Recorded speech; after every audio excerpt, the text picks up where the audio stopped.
manufacturing and critical materials. Thank you for appearing before us today to discuss the President's fiscal year 2025 budget request for the Environmental Protection Agency.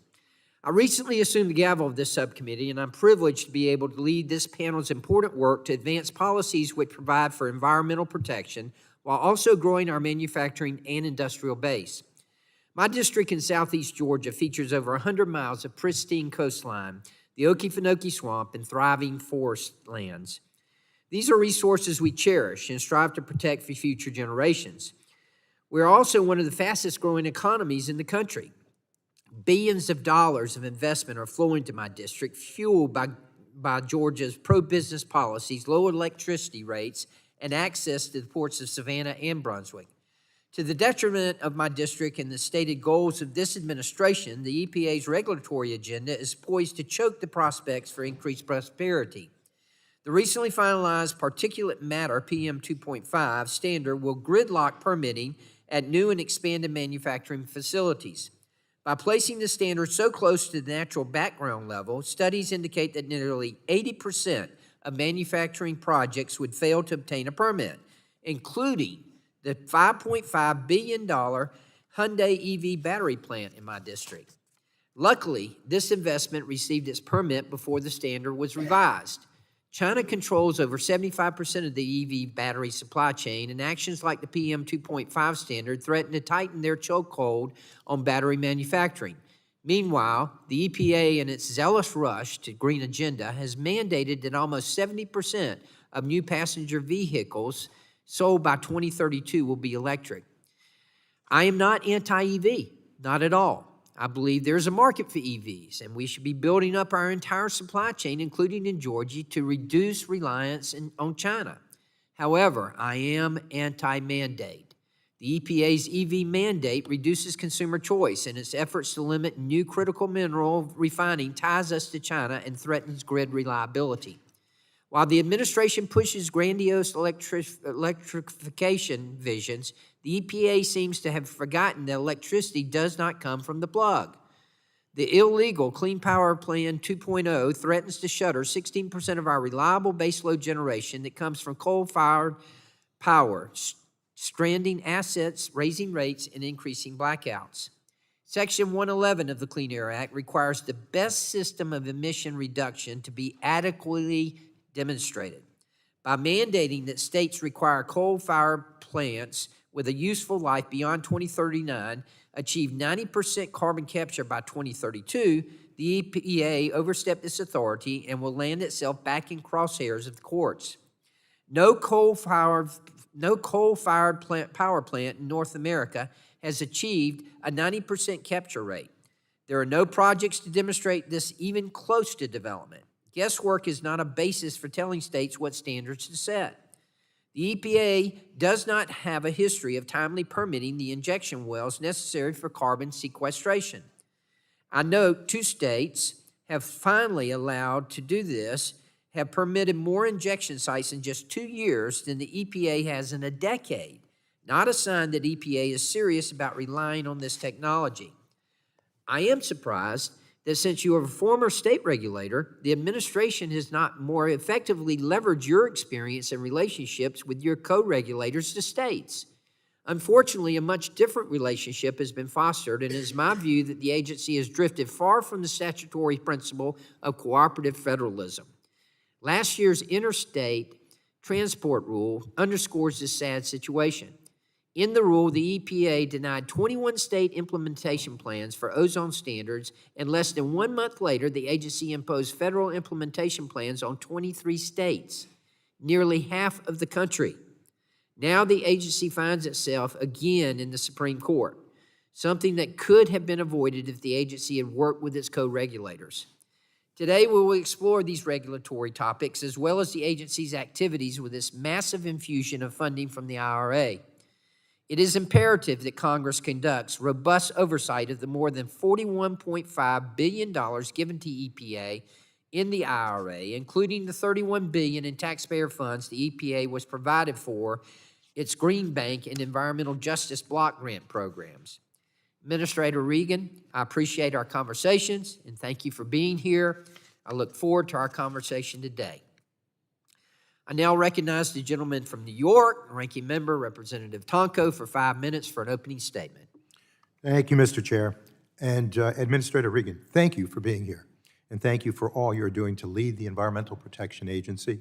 I truly believe you will go down as one of the agency's greatest leaders. And that is not only because you are implementing historic funding opportunities provided by the Infrastructure Investment and Jobs Act and the Inflation Reduction Act. Undoubtedly, these laws are playing a critical role in getting the lead out of our drinking water, protecting us from PFAS, cleaning up brownfields and Superfund sites, and deploying fleets of zero-emission buses. But these are not the only reasons why these laws are transformational. It is how these resources are reaching people.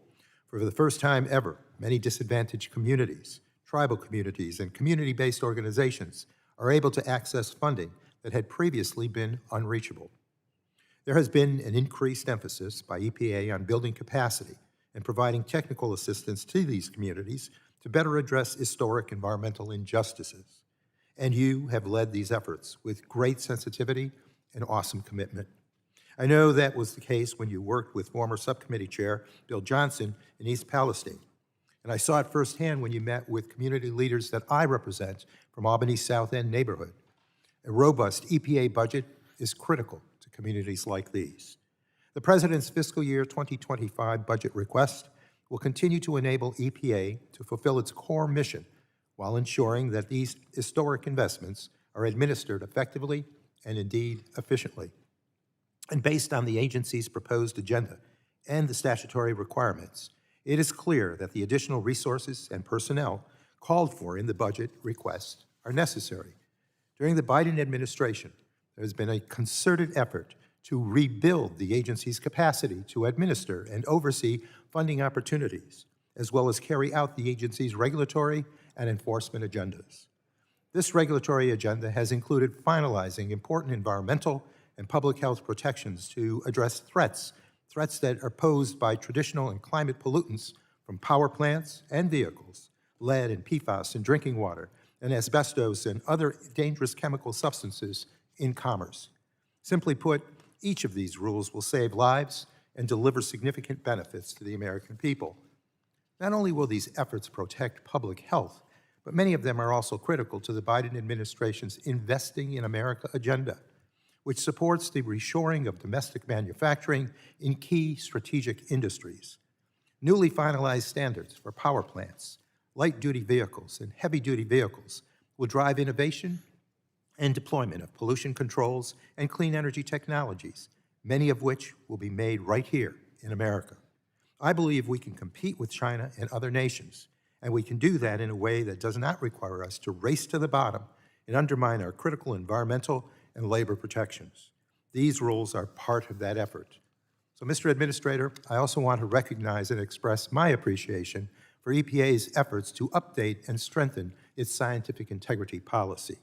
Ensuring that EPA's career public servants are able to do their work guided by science and free from political and special interests is imperative.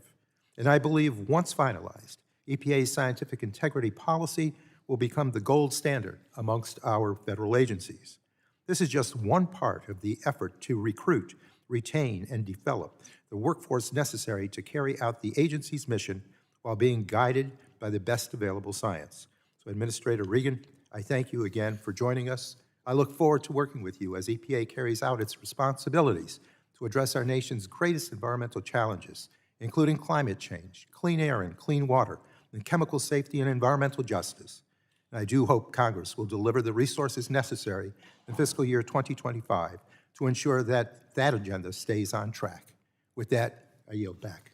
The gentleman yields. I now recognize the chair of the full committee, the Honorable Chair Rodgers, for 5 minutes for an opening statement. Thank you. Thank you, Mr. Chairman. Welcome, Administrator Regan. We appreciate you being here today to discuss the President's budget and priorities for the Environmental Protection Agency. This committee plays a critical role in ensuring U.S. energy and economic security and leadership.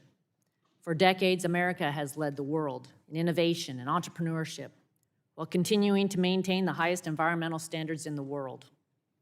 We should be proud of this legacy and work together to advance smart policies that continue to build that legacy for generations to come. But sadly, what we see today is the administration is promoting policies that dismantle that legacy.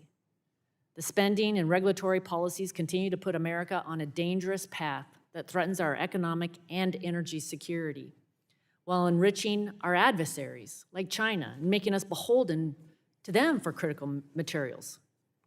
The Biden administration and its allies have done this in ways that lack transparency and prevent accountability for their actions that threaten American manufacturing and energy resources. It's not acceptable. Since President Biden took office, the EPA has been given over $109 billion in additional funding and grown its workforce to over 15,000 employees. President Biden's budget request for fiscal year 2025 contains almost $11 billion in new funding requests for EPA, an increase of more than 8% since the current year. It's over 16% since President Biden took office. Americans are already feeling the impacts of this agenda. Since the Biden administration took office, electricity prices have risen 30%. And really, it's energy prices that are driving inflation. And that's more than 50% more than that. Electricity prices are more than 50% than overall pace of inflation. Unilateral actions like those taken by the administration are driving out affordable, reliable baseload generation needed to keep energy prices low and the lights on.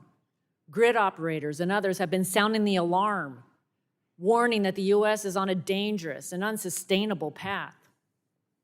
Continuing this trend will mean higher prices, and what the grid experts have warned the committee about, catastrophic blackouts. It's not the American way, and it doesn't need to be this way. In addition, the auto waivers for California and other allied states, as well as federal mandates on car makers, are taking away affordable and practical transportation from Americans. Ask any car dealer. Their lots are full of EVs that won't sell, and they have limited access to vehicle models people actually want. What we've seen is a record number of rules and regulations coming out of the EPA. Over 125 major rules, resulting in over $1 trillion in new regulatory cost on American businesses, and ultimately, that's on families. And as an elected representative of the people, I note that there's a lack of accountability to the elected representatives or the people as you continue to write record rules without input from the people or their elected representatives. And I continue to believe we must authorize the EPA. EPA has never been authorized by Congress. And perhaps that's where we should be starting, to get the EPA back on mission. EPA rules are a critical part. We've seen the new PM 2.5 standard. It's going to make permitting for manufacturing and development nearly impossible. I hope you've looked at the map. We're not going to be able to site a new manufacturing plant in the United States. And I want to understand why EPA thinks that the United States is going to be able to maintain our economic leadership with these anti-manufacturing, anti-American, really anti-jobs. You're taking away opportunities from people and making us more reliant on China. That's where we're going to go. That's where we are going. We are dependent on China. If we're really serious about growing our economy, and not China's, we need predictable and realistic regulatory environment. We need EPA to actually meet statutory deadlines for new chemical reviews. We need data-driven decisions that appropriately balance a healthy environment and a healthy economy. EPA must return to a position where they're accountable to the elected representatives of the people. That's our form of government. And it's key to American leadership, to the prosperity of the people that we represent, and driving down cost for Americans. I look forward to discussing how we can work together to ensure this, and I yield back.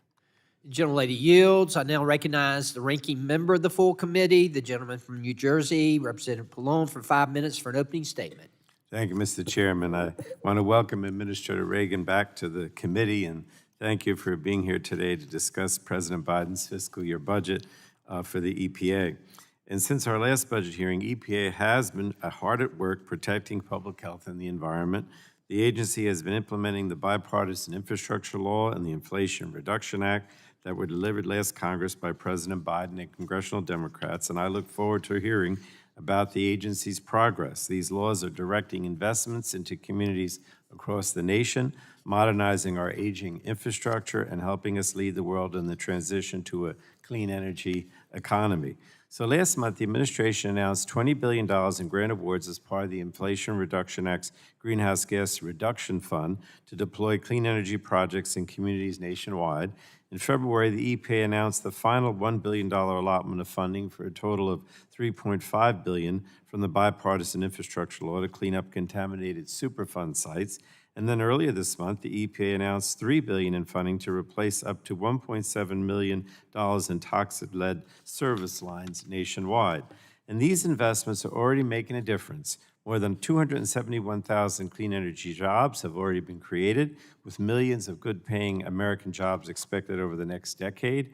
The investments from these two laws will grow our economy and cut costs for American families.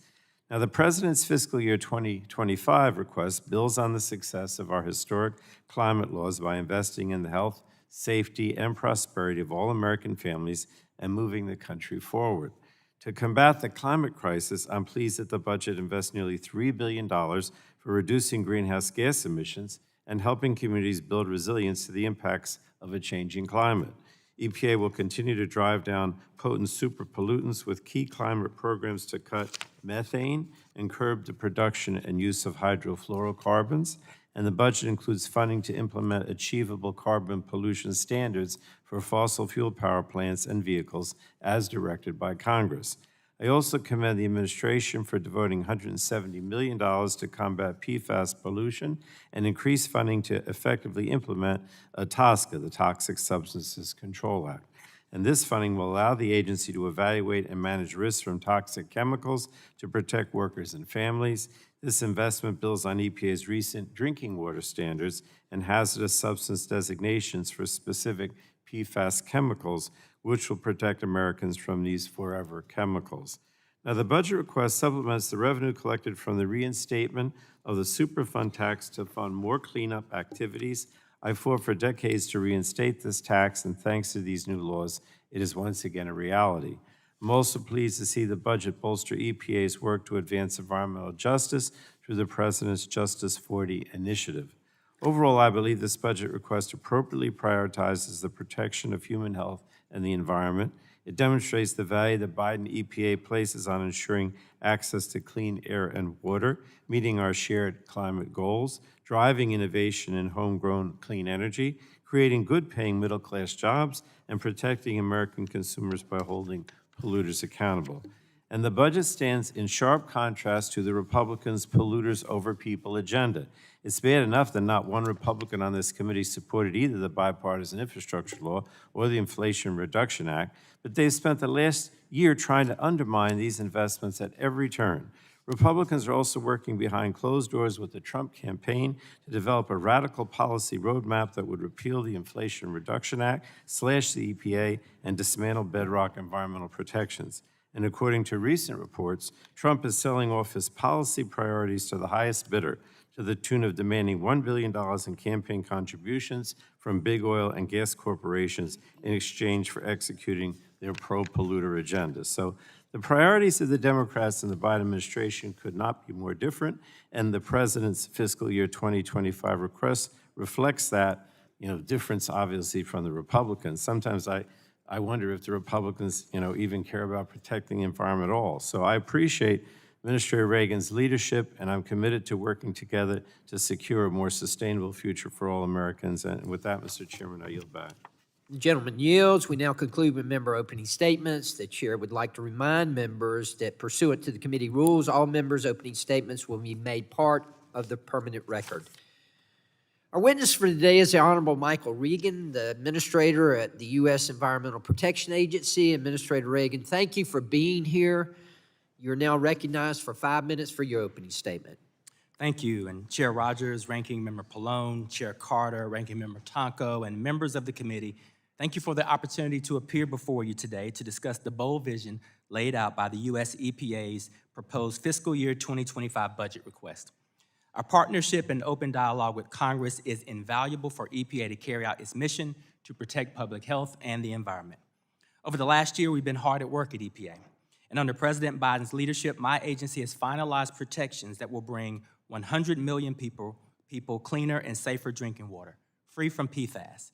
And we've worked hard to right many of the historic wrongs communities have faced for generations.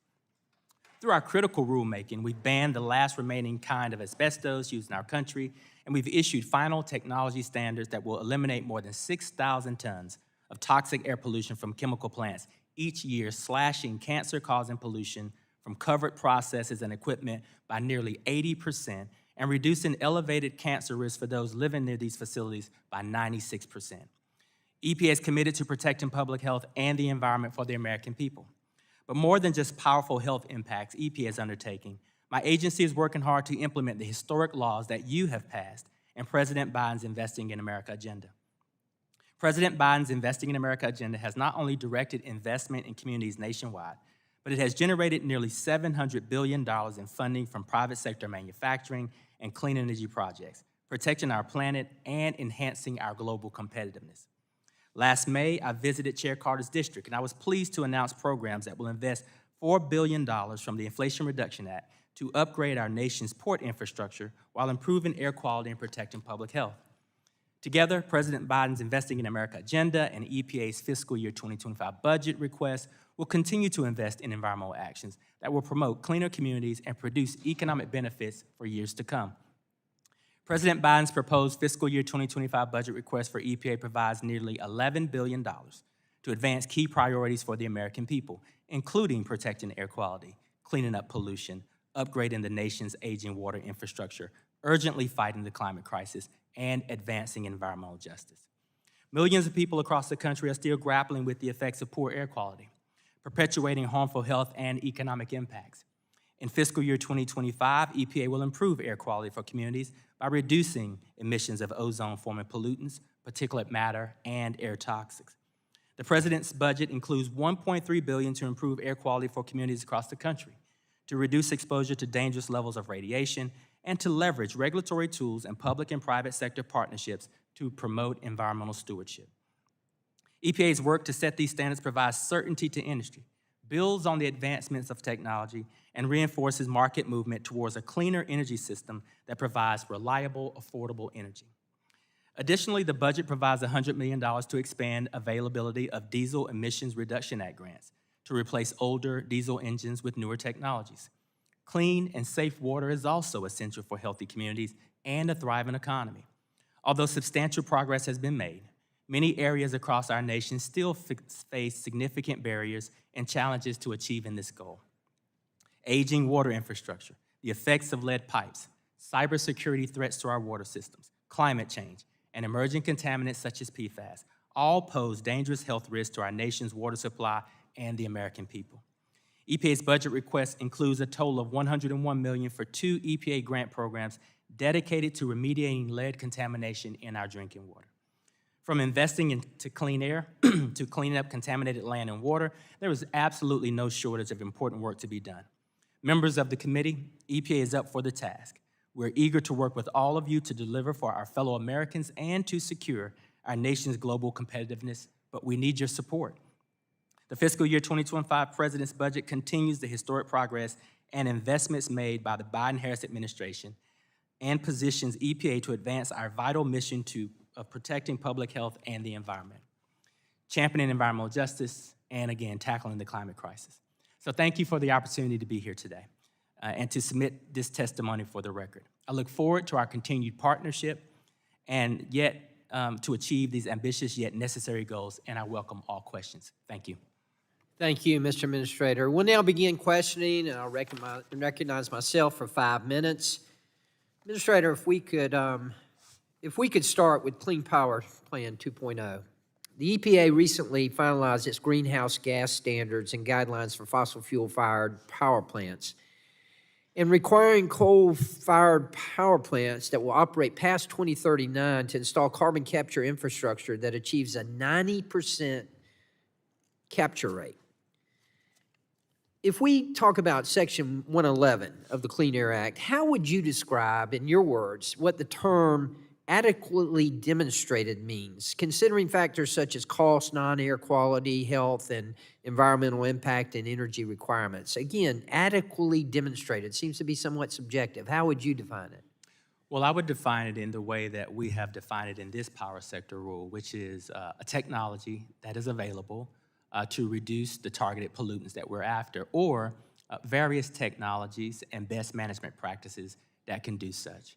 And so in this power sector rule, what you see is the opportunity for multiple technologies, but especially technologies like CCS that are receiving tax credits that the industry is investing heavily in, that we believe is competitive for reducing some of these climate pollutants. Last week, when Ranking Member Senator Capito asked you to identify a coal-fired power plant that achieves a 90% capture rate, you didn't answer a question. Can you give us an example of a coal-fired plant in North America that adequately demonstrated a 90% capture rate over the life of its system's operation? Well, I think we have plants that have the potential to do so. And again, this is a 90% capture rate in the future. There's a runway here for that.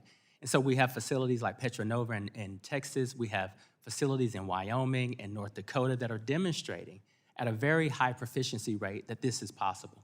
So what we're looking at, again, is a runway to allow for this technology to thrive so that we can see these important reductions occur. And there are billions of dollars in the Inflation Reduction Act and the Bipartisan Infrastructure Law that lay the groundwork that utilities are currently taking advantage of to meet what we believe is a reasonable goal. So should we add on there just potentially adequately demonstrated? I mean, you say there are examples of out there that have potential to do it, but there's not one out there. Well, we have adequately demonstrated evidence that these carbon capture technologies work and can perform at high efficiency rates. The question is, which we have a runway far out, the stringency that the rule requires, there's time to develop a pathway to do that at that level. Okay, I'm going to take you for your word at that. If we could just go now to PM 2.5. We understand that the particulate matter standard will make it nearly impossible for new manufacturing projects, including EV battery plants. Most projects need at least 3 micrograms per cubic meter of headroom to obtain an air permit. We understand that the background concentration, the average throughout the nation is 8. With that revised standard, 89% of counties in the country now lack sufficient headroom for economic expansion. Prior to finalizing that rule, were you aware that this lack of permitting headroom would force almost 90% of the country into permitting gridlock, stopping new manufacturing? I think we have a difference of opinion in terms of numbers. We project that when the PM NAAQS fully kicks in, 99% of counties will qualify for the levels that we've set. How can there be that much of a difference between one side saying that almost 90% aren't going to be able to adhere to it, and you're saying 99% will be able to? Yeah, we've modeled it out, and I would, like to Can you suggest- share that model with us? I'd love for our Can I staff to share get an together example and with talk you? about that. We have the single largest economic development project in the history of our state in my district, and it was approved before this rule went into effect. It's the Hyundai EV plant. We're very excited about it. Very excited. Getting a $5.5 billion investment, creating 8,100 jobs. But in my district, the background concentration is 7.3, and Hyundai estimates that it would increase the concentrations by 2.5. That would put them in violation. If they were applying for the permit now, they wouldn't get it. Well, I'd love to talk to specifics about plants themselves, because I think when you're looking backwards, yes, they've applied for a permit, they've qualified, they're there. Looking forward at the new standard, again, we've modeled this out. 99% of counties in this country will meet that standard. So there's 1% out there that we have to engage with. I would really love for our staffs to talk and engage in this conversation, because as you pointed out, there's a big gap between the stats we're talking about and the stats. There's a big gap, and look, we're excited about this, and it would not have happened under these new rules. That's just one example there. I'm out of time. I'm going to move on. At this time, I want to recognize the ranking member of the full committee, Representative Tonko, for his 5 minutes of questioning. Of the subcommittee. That was subcommittee. Yeah. Did I say full committee? Yeah, I tried to give you a I know you did, but I appreciate shame that. Frank's not here. Thank you, Mr. Chair, and thank you again, Mr. Administrator. I've already mentioned the historic funding opportunities that you are overseeing to invest in our nation to protect Americans' public health by improving water infrastructure, cleaning up our brownfields, and deploying zero-emission buses, and so much more. But you are also carrying out the agency's responsibilities to implement a complementary regulatory agenda. Recently, EPA finalized new rules related to power plants. While I certainly characterize the previously mentioned funding opportunities as historic, I'm not sure the same can be said for the 111 rules. Yes, these standards will limit carbon pollution from some power plants for the first time, but they do so in a manner that is very consistent with past EPA efforts to limit pollution. Is that correct? Yes, it is correct. And one of the hallmarks of your leadership of the EPA has been a commitment to stakeholder engagement in the rulemaking process. Can you explain, Mr. Administrator, how EPA developed this proposal and how you sought input from technical experts, including federal partners, states, and regulated entities? Well, thank you for the question, and I've spent quite a bit of time with industry on this rule. As you know, it really looks at reducing carbon, but also mercury air toxics, effluent waste discharge from these plants, as well as cleaning up the coal ash residue. About 2 years ago, I spent some time with industry leaders in Texas at a nationally recognized convention talking about the benefits of combining these regulations so that they don't die from 1,000 paper cuts. I don't think we're arguing with the industry over the fact that we've coupled this, because I think they like that in terms of long-term investment. I think what we are debating at times is the stringency. But we have to look at the cost-benefit analysis of this rule. The costs definitely are less significant than the benefits. And we're reducing mercury. We're reducing carbon pollutants that impact public health and the environment. And we're cleaning up our waters. So this is a very effective rule that, again, we've had a number of conversations with the industry about the technologies that are available and feel really comfortable about what we proposed. Well, I appreciate the dialogue with the industry. And did that robust process give you confidence that this rule will reduce pollution while allowing for a reliable and affordable electric system? Well, we've spent time with Congressman Bill Johnson before he departed on this very issue, and absolutely, we've got an MOU with the Department of Energy. We've met with grid reliability operators. We have a very strong relationship and engaged with FERC, as well as across the federal family. We know that what we propose will not impact reliability, and we believe that it is very cost-effective. As a matter of fact, when we look at consumer costs, we estimate that it will increase less than 1% over the span of this rule. Is there anything else you'd like to add about the benefits compared to the costs of this rule? Well, listen, we're talking about lives saved, work days that are not missed, school days that are not missed, reduce levels of cancer, reduce levels of asthma. We're talking about increasing the health and vitality of not only public health, but the economy as well. And all done in concert with the industry. On TSCA, in previous hearings, EPA has discussed the backlog of new chemical reviews. When reforming TSCA 8 years ago, Congress certainly required more work from the agency to mitigate risk posed by chemicals before they indeed enter the market. So our nation has learned that allowing chemicals to enter commerce without thorough review has, at times, led to serious harm and even death. Unfortunately, the previous administration did not set the agency up for success, and I know you and your team have been working diligently to remedy that. Everyone would like to see timely reviews of chemicals, but I want to make certain that we do so while ensuring that we are safeguarding public health. So can you talk about what you and your team are doing to address the backlog while also ensuring robust review of new chemicals? And how can Congress support the agency as it moves forward to implement TSCA? Well, unfortunately, with some of the reductions that we're seeing in this budget, it means slower approval for new chemistries that propel our semiconductor industry, automotive industry, battery manufacturing industry, because we're just not able to keep pace. With the increases that you all had given us just 2 years ago, we more than doubled the number of new chemicals we review each month. We've cleared out more than half the backlog cases, and we've prioritized the new chemistries that the industry has asked us to do. And so we're making progress. And right now, it's just not the opportune time to reduce that funding, considering the progress that we're making on TSCA. Thank you. Well, it sounds like it's indeed a function of human infrastructure to implement TSCA, so appreciate the leadership again. With that, I yield back, Mr. Chair. Gentleman yields. The chair now recognizes the chairman of the full committee, Representative Rodgers, for 5 minutes of questioning. Administrator Reagan, EPA's recent regulatory actions put the agency in the middle of states' responsibilities to assure an electric generation mix that provides reliable, affordable power for their citizens. The Clean Power Plan 2.0 requires states to impose costly and unproven performance standards on new and existing power plants. You just testified that no system right now has adequately demonstrated to capture 90%. For existing plants, you rely on the same subsection of the Clean Air Act that the Supreme Court said could not be used to force a transition to new generation sources to usurp state authorities over their electricity systems. Administrator, is it the EPA or the states that ultimately decide what the appropriate emissions standards will be for existing plants? For existing plants, so you're talking about coal or natural gas? I'm talking about existing plants across the board. Well, this rule only addresses existing coal.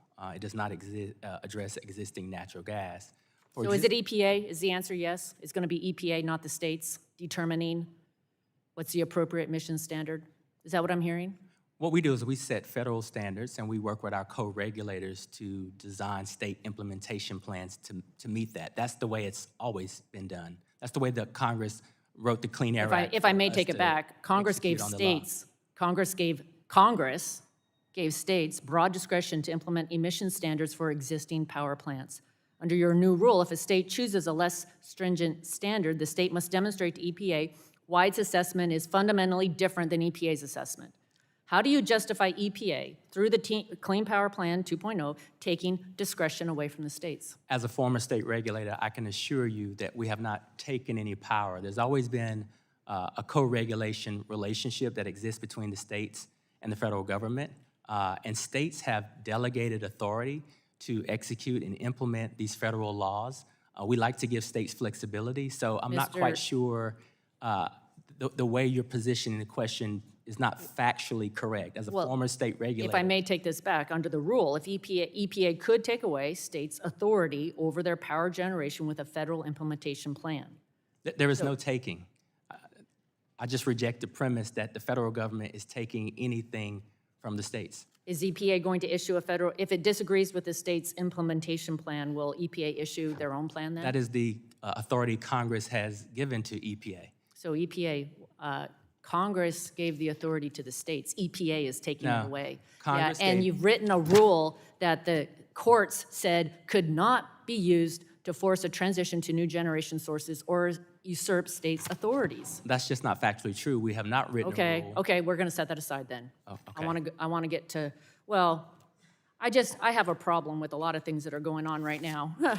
EPA, billions of dollars for a clean school program that has gone almost entirely to electric vehicles, contrary to the statute. $27 billion in a green bank giveaway to groups littered with Democrat political operatives. I guess you described them as investing in America.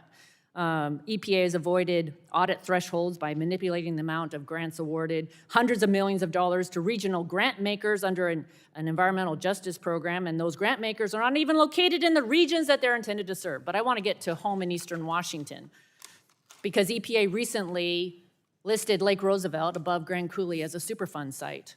And this is going to have huge impacts on the communities that I represent. So I'd like to ask you, Mr. Administrator, why did EPA refuse to give the communities a chance to do the studies and work together to clean it up? We didn't. The listing of this site, according to our federal authority, helps us expedite the cleanup because it unlocks federal funding when we list these national sites. Can I ask you a question about funding then? Because the White House recently announced the Columbia River Basin Settlement, which was negotiated by the White House. It says it includes efforts to target at Superfund sites. Does the EPA plan to use some of this money from the settlement to fund the cleanup of the upper Columbia River? It's my assumption not only will we use settlement dollars, but we can unlock the billions of dollars in the bipartisan infrastructure law to help these Superfund sites expedite their cleanup all over the country. That's the Okay. purpose of the program. Yet to be seen. Thank you, Mr. Administrator. For years, everything from old tires to raw sewage has been dumped into Puget Sound. This is destroying the salmon populations in Puget Sound. Salmon runs are in decline. Will EPA commit to enforcing the federal water quality standards being ignored in Puget Sound before continuing down a path of breaching the Lower Snake River dams? Will we enforce federal standards? Yes, because it hasn't been done for as long as I've been in Congress in Puget Sound, the federal water quality standards in We Puget Sound. absolutely will enforce congressionally I'm authoritated waiting. I'm federal waiting. standards. I yield back. Gentlelady yields. The chair now recognizes the former chair, or former ranking member of the full committee. Some things changed while you were gone. The ranking member of the full committee, gentleman from New Jersey, Representative Pallone, for 5 minutes of questioning. You can call me whatever you like. Congress successfully reinstated the Superfund tax in the bipartisan infrastructure law and the Inflation Reduction Act. But last year, the tax brought in more than $1.2 billion in receipts, and this represents significant savings for American taxpayers, despite being lower than Treasury's estimates. But that's what I wanted to ask you, Administrator. I understand Treasury is responsible for estimating Superfund tax receipts each year. How is the EPA adapting to significant discrepancies between the Treasury forecast and the actual Superfund tax receipts? Well, we are continuing to collaborate very closely with our partners in Treasury. And as you've mentioned, the projections that Treasury gave us fell short this time. And so we're fine-tuning that system, which is why in this budget, we are asking for $300 million in appropriated resources. We believe that we can take that $300 million plus those tax receipts that we have seen come in and keep pace in terms of cleaning up these Superfund sites, in addition to some of the resources that you all have allocated through bill. The demand is higher than the resources that we have. Many of our communities are not as economically as vibrant as they could be because they're not as clean as they could be. And so we believe that we can make up for that gap with this appropriated request, and then the future will be brighter in terms of funding this program through tax receipts. Well, I appreciate that, and I do actually support having additional appropriations for Superfund. You know, my fear always is, well, now we get the money from the tax, and therefore we lag on the appropriated amount. So I'm glad that this is $300 million more than last year, right, from what I understand. Well, let me ask you, what would happen to these cleanups if EPA does not receive the full amount requested, including that $300 million? Well, unfortunately, we'll see a slowing in our ability to clean up these Superfund sites. I think that South Plainfield, New Jersey would have to wait on the cleanup of PCBs. We know that we can do it. We have the expertise. We just need the resources to keep pace. And again, when we are able to list these communities, do this work as quickly as possible, we see our communities bouncing back, not just from a health standpoint, but from an economic development standpoint as well. And let me say, I understand you're saying you need the extra 300 because of lagging or possible lagging Superfund receipts, but I support additional funding from appropriations beyond that anyway, because we always need more money, and I don't want appropriations to just make up for the Superfund receipts. I think we should be doing both, frankly. I also wanted to applaud the decision to designate PFOA and PFOS as hazardous substances under Superfund. But I understand that you released a separate enforcement discretion policy to make it clear that the agency will focus its enforcement on the polluters who significantly contribute to the release of PFAS into the environment. So what does that mean? In other words, I know the water utilities, the farmers, they're concerned. Does this separate enforcement policy make it clear that we're talking about manufacturers? What are the different groups that you're talking about here? Well, I appreciate that question, and we have authority to have this discretion, which we've used before, whether it's regulating lead or other listed pollutants. But I want to be very clear that we are focused on the polluters. We are focused on the manufacturers that have deposited this into our water, into our air.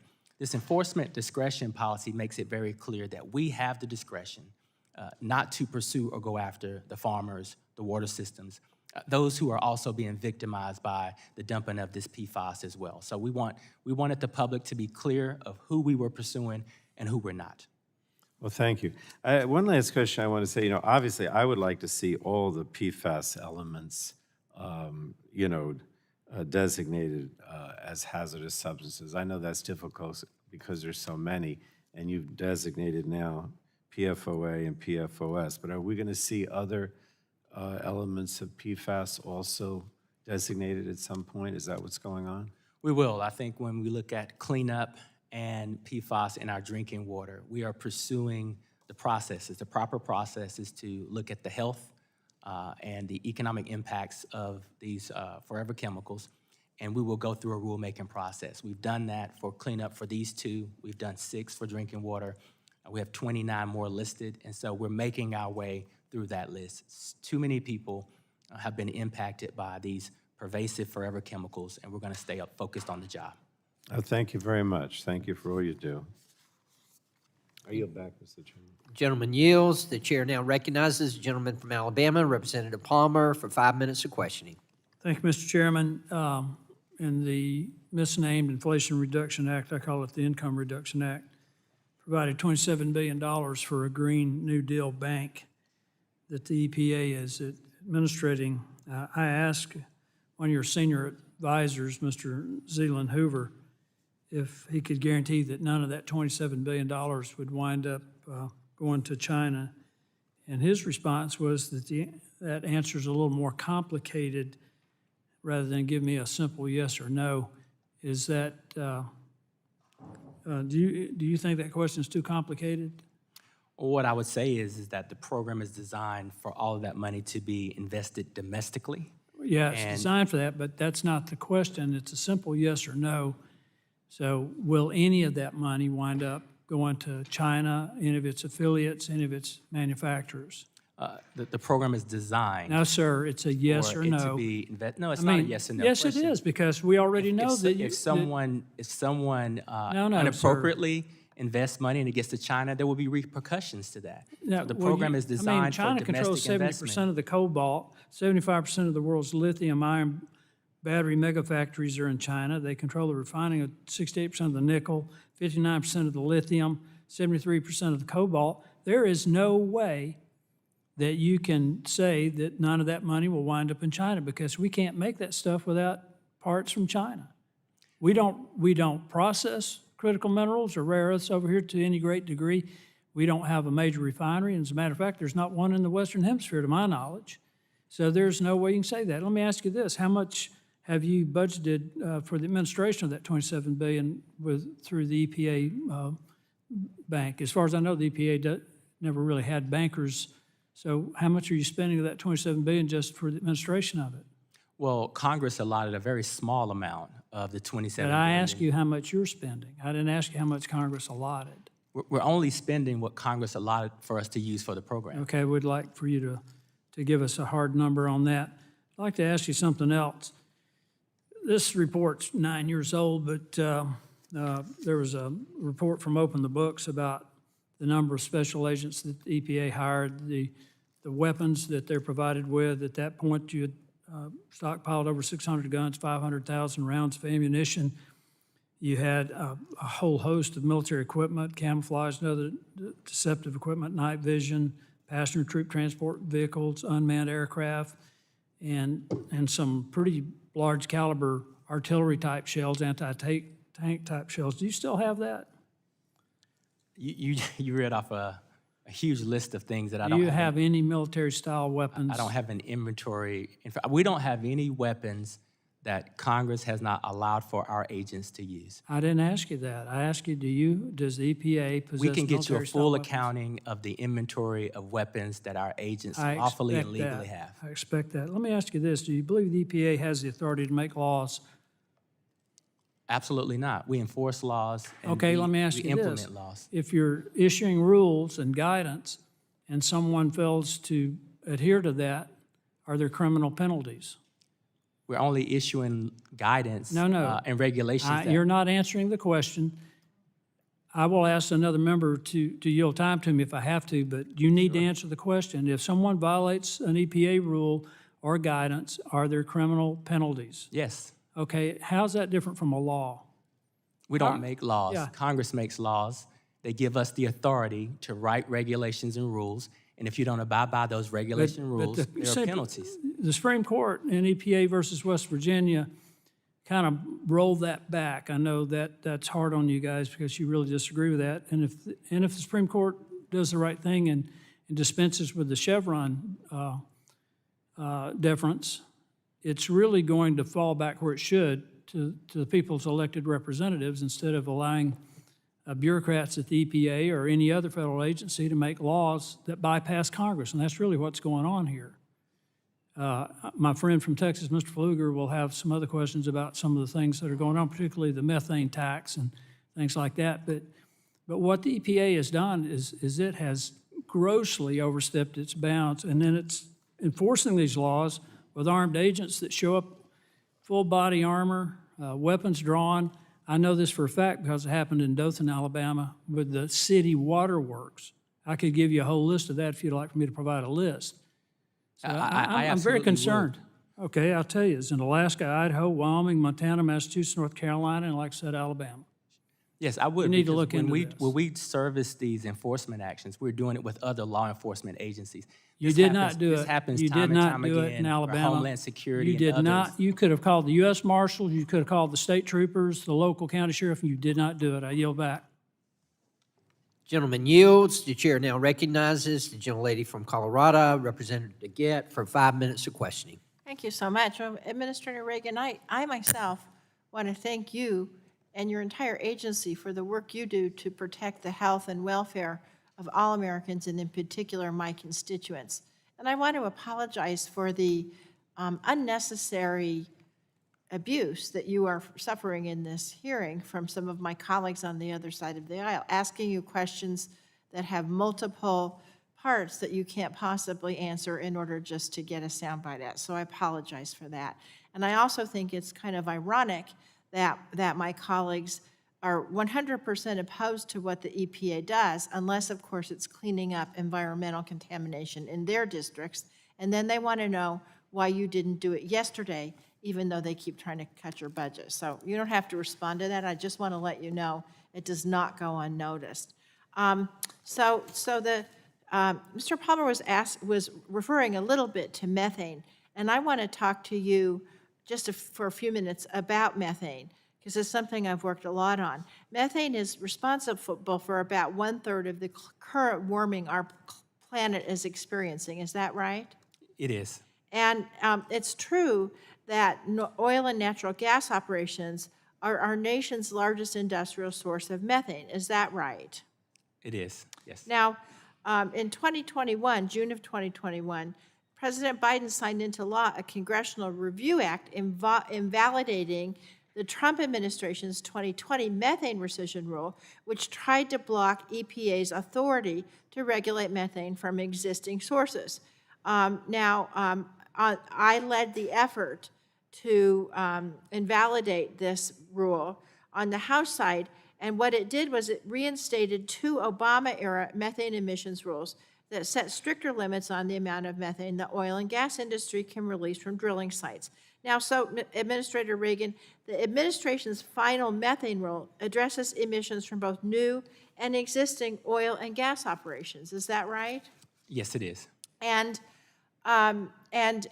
this enforcement the EPA takes, it's within the purview of the authorities that is given to it by Congress. Is that right? Yes. Now, why is it important to address existing sources of methane in the oil and gas industry? Well, these existing sources, as you've correctly pointed out, are some of the most potent contributors to greenhouse gas emissions, which are exacerbating not only climate disadvantages, but also disparate impacts to health as well. And so we're focused on these existing sources and these new sources because we're reducing not only methane, we're also capturing the volatile organic chemicals and other toxic pollutants that are disproportionately impacting neighborhoods around them. That's right. And speaking about some of those neighborhoods, it's not just methane. In many districts, including mine, there are really vulnerable communities. Typically, they're low-income, disadvantaged minority communities. They face multiple sources of pollution that compound upon one another, which has a negative effect on a community's health. And I think you know about one of those communities, Globeville, Elyria, Swansea, which is in North Denver. And I invited you to come there. I think you went there, but I was voting. So I'm inviting you to come back with me to see some of the impacts there. I'm wondering what actions EPA plans to take to alleviate the environmental and health risks of cumulative impacts for environmental justice communities. Well, we're laser focused on these cumulative impacts coming from multiple sources. Thankfully, we've started cross-programmatic efforts to take into account cumulative impacts. But Congress, through the Inflation Reduction Act and bill, have given us the resources to empower communities to also help us help them with solutions that they've had for decades. So we have carrots as well as sticks in order to encourage the best behavior possible to reduce these pollutants. And how does the fiscal year 2025 budget, in tandem with these investments that you just referred to, allow the EPA to work towards achieving those goals?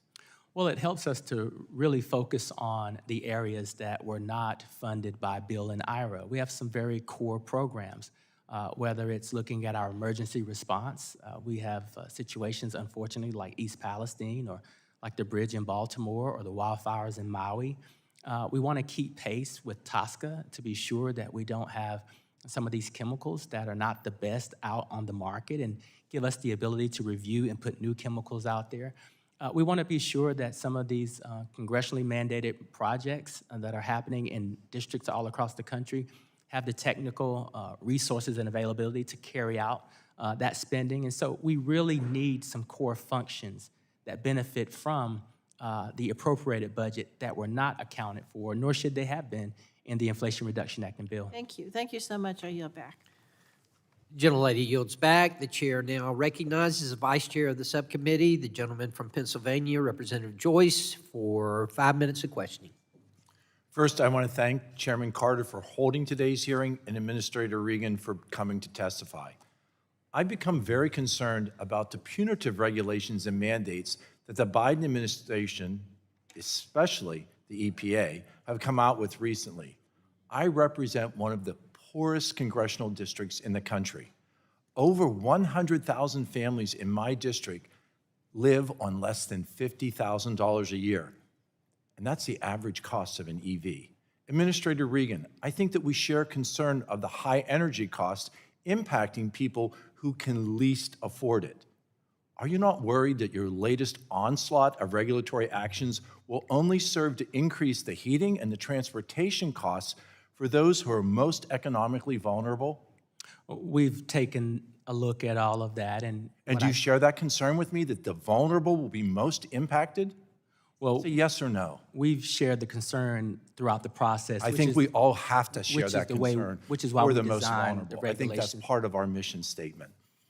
Moving on, I would like to ask a few questions related to one of the mandates, the California's request for Clean Air Act waiver to implement the ACC2 program, which would ban the sale of internal combustion engines by 2035.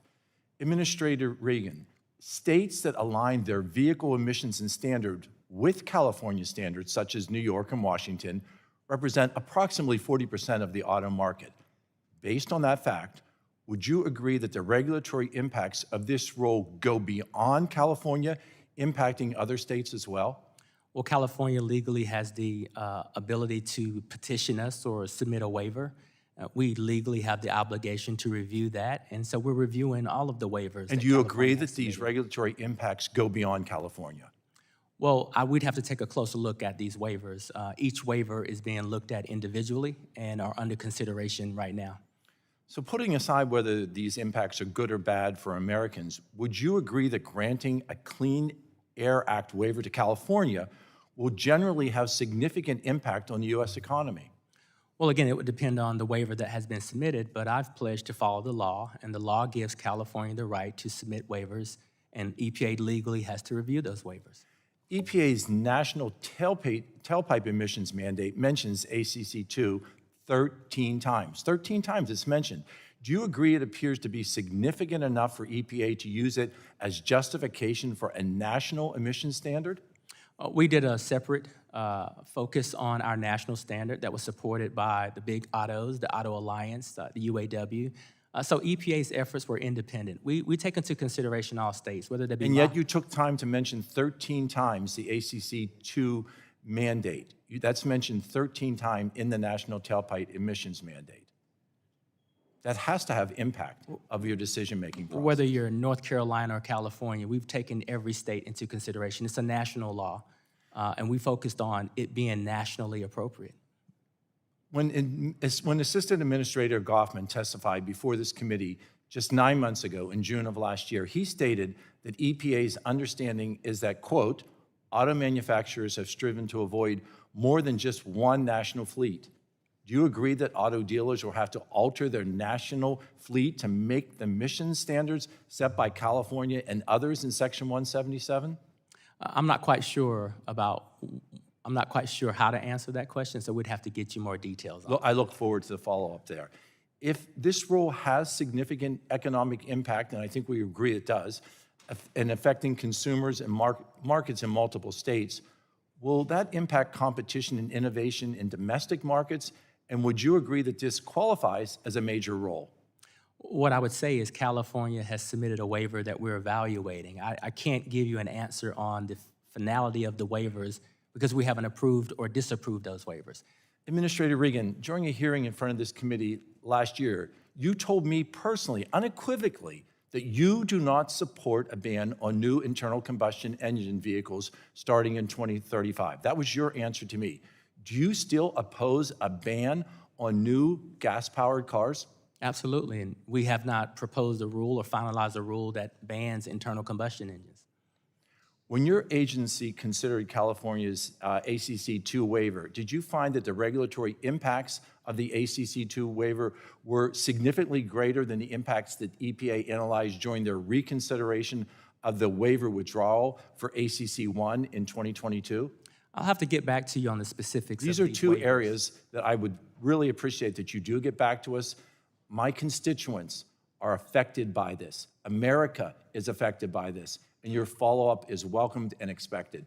Thank you, Mr. Chairman, and I yield back. The gentleman yields. The chair now recognizes the gentlelady from Illinois, Representative Schakowsky, for 5 minutes of questioning. Thank you, Mr. Chairman, and thank you so much, Administrator Regan. I want to say how much I appreciate your agency and the work that you do.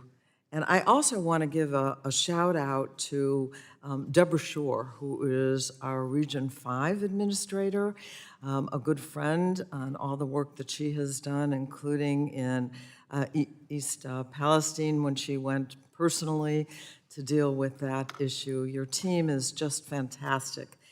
I'm from Chicago, so I have a special interest in that. So I have two issues that are important to my district, and I wanted to bring them to your attention and see what the EPA is doing. Soot pollution certainly is a big problem for us. 1 in about 10 Illinoisans experiences asthma. That's a lot of people. And when it comes to children, there are communities when 1 out of 3 children suffer from asthma. And the other are lead service lines. Illinois has the second largest number of these lead service lines.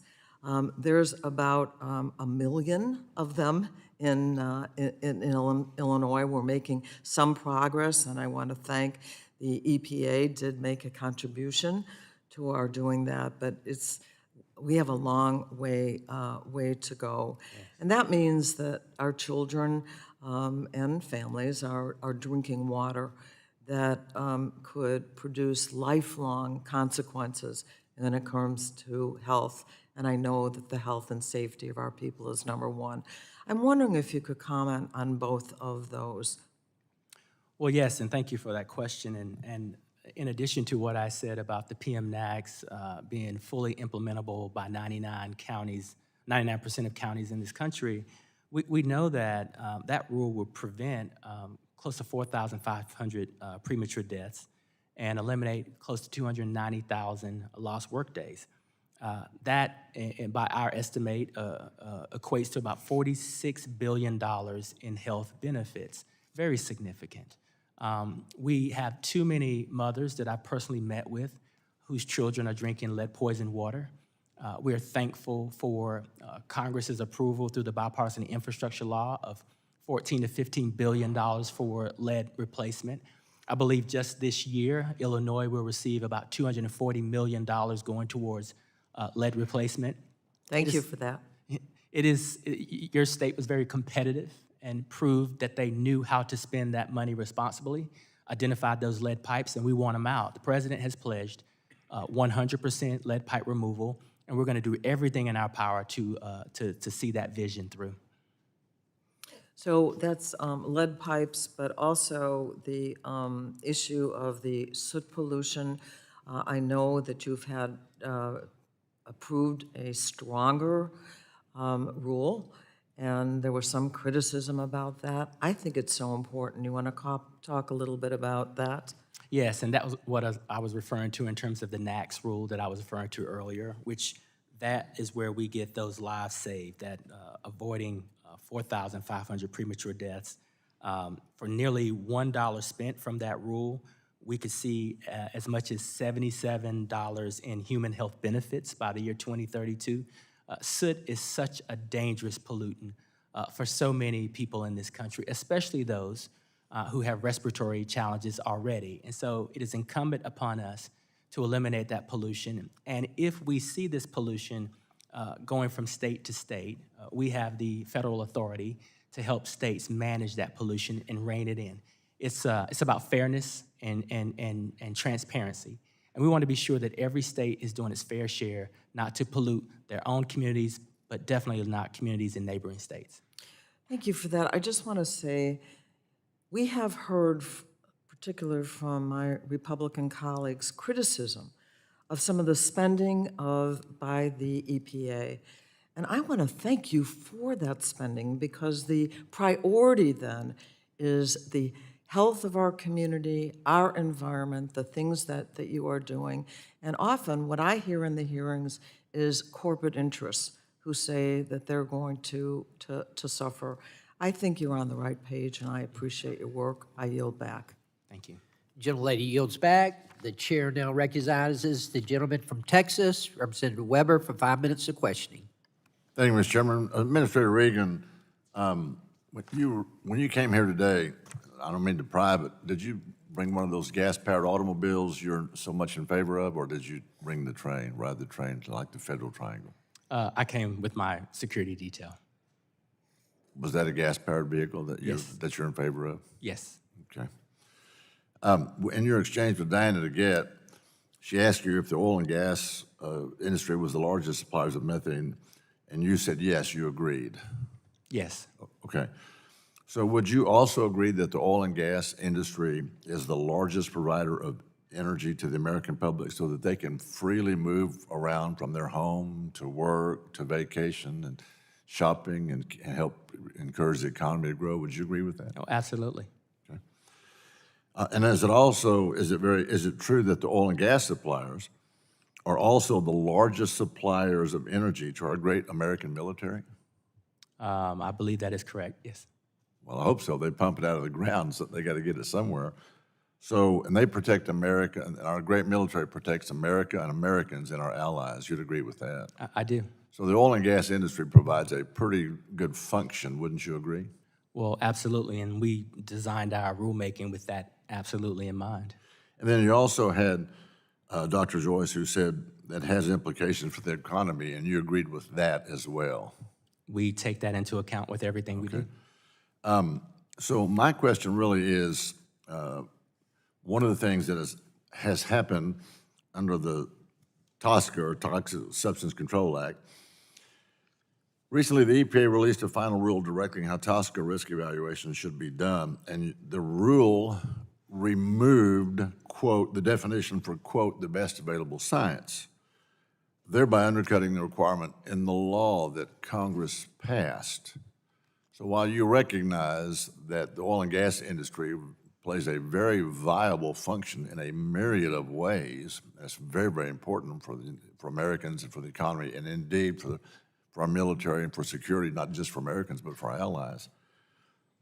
Don't you feel kind of strange that removing that from the rule has absolutely overridden Congress's intent when they wrote that law? Removing, you said the best available The science? rule removes the definition for, quote, best available science, end quote, which thereby undercuts the requirement that Congress wrote into law. I'm not quite sure in what context that's written. The because TSCA Act. We absolutely, in TSCA and everything we do, use the best available science, the best science available, scientific integrity. So I'd have to have a little bit more context in how that frame's being used. Well, then, if you don't mind, let's get back to me on that. But I do want to get you on record, if I can. You would agree that if EPA overrode Congress's desire in rulemaking, that something would be wrong with that picture? We absolutely want to stay in line with Congress. So you strive diligently all the time to make sure that y'all follow the wishes of Congress. Yes, we try not to ever exceed our congressional authority. Do you ever raise a flag if y'all look at something and you think that it's not practical or that it would hurt the American public or American industry or American military? Absolutely, and I think a number of CEOs in this country would say that I have. Who do you report that to? Report. When you have an issue, you want to raise a flag, who do you communicate that to? It depends on the issue. Give me an example. Well, for example, the rule from TSCA, for example, if y'all remove the best science available, that has implications that you overrode Congress's original law. So who do you communicate with on Yeah, that? I'm not conceding at all that we remove the best available science. Okay, but if you did, it would be an issue. Yes, if we did, it'd be an issue. And then who would you go our- to? More than likely, our Inspector General would be investigating that. Okay, but if you personally, if that was a concern, you would raise that issue to the IG? Well, if it was a concern by me, number one, I'd raise it to those who report directly to me to get to the bottom of it. But Okay. two, I met with my IG just last week. We have a great relationship, and yes, we pursue full transparency on any exceedances of Okay, the law. well, I want to make sure that you keep the American public first and foremost, and then American industry too. You know, the health of the American public is important, and industry too, they have to make money. Then our great military has to have energy, so we don't want to do things that, hamper the energy industry. Earlier this month, EPA finalized Subpart W revisions that would add a new emissions category, which shift to a site-specific measurement, utilize parametric monitoring, and revise estimation methodologies for pneumatic controllers and pumps. Did the EPA consider the significant financial liability assumed by oil and gas companies, again, industry, when you do that? And I'm out of time, so get back to me on that because it's important. Mr. Chairman, thank you. I yield back. The gentleman yields back. The chair now recognizes the gentleman from Maryland, Representative Sarbanes, for 5 minutes of questioning. Thanks very much, Mr. Chairman. Administrator Regan, I think you're doing a terrific job. Keep it up. It's not easy, but the Biden administration is setting the standard we need if we're going to protect our environment, combat climate change, and do what's right for the planet. So thank you for that. As you know, we're at a very critical point in the restoration of the Chesapeake Bay, the nation's largest estuary, one of the most productive bodies of water in the world, and it's an invaluable natural and cultural resource. In 2014, the 7 jurisdictions in the watershed, Maryland, Virginia, D.C., Pennsylvania, West Virginia, Delaware, and New York, came together with the EPA to sign a new Chesapeake Bay watershed agreement that set goals and outcomes to restore the bay by 2025. Much of the implementation of the Bay Agreement is managed through the unique regional partnership of EPA's Chesapeake Bay program, as you know, which coordinates restoration efforts across states, agencies, and stakeholders. There's just no substitute for EPA's role here, which is both as an enforcer of pollution reduction targets and a valued convener of all the partners who have committed to reaching our restoration outcomes. And recently I met with Adam Ortiz, who's the Region 3 administrator, of course you know that, and Martha Shimkin, who's the director of the EPA Chesapeake Bay program, to talk about this very, very important role that EPA plays. Could you just describe some of the goals that the Bay program is pursuing with the record level of appropriations we've been able to muster here, as well as the supplemental funds from the bipartisan infrastructure law?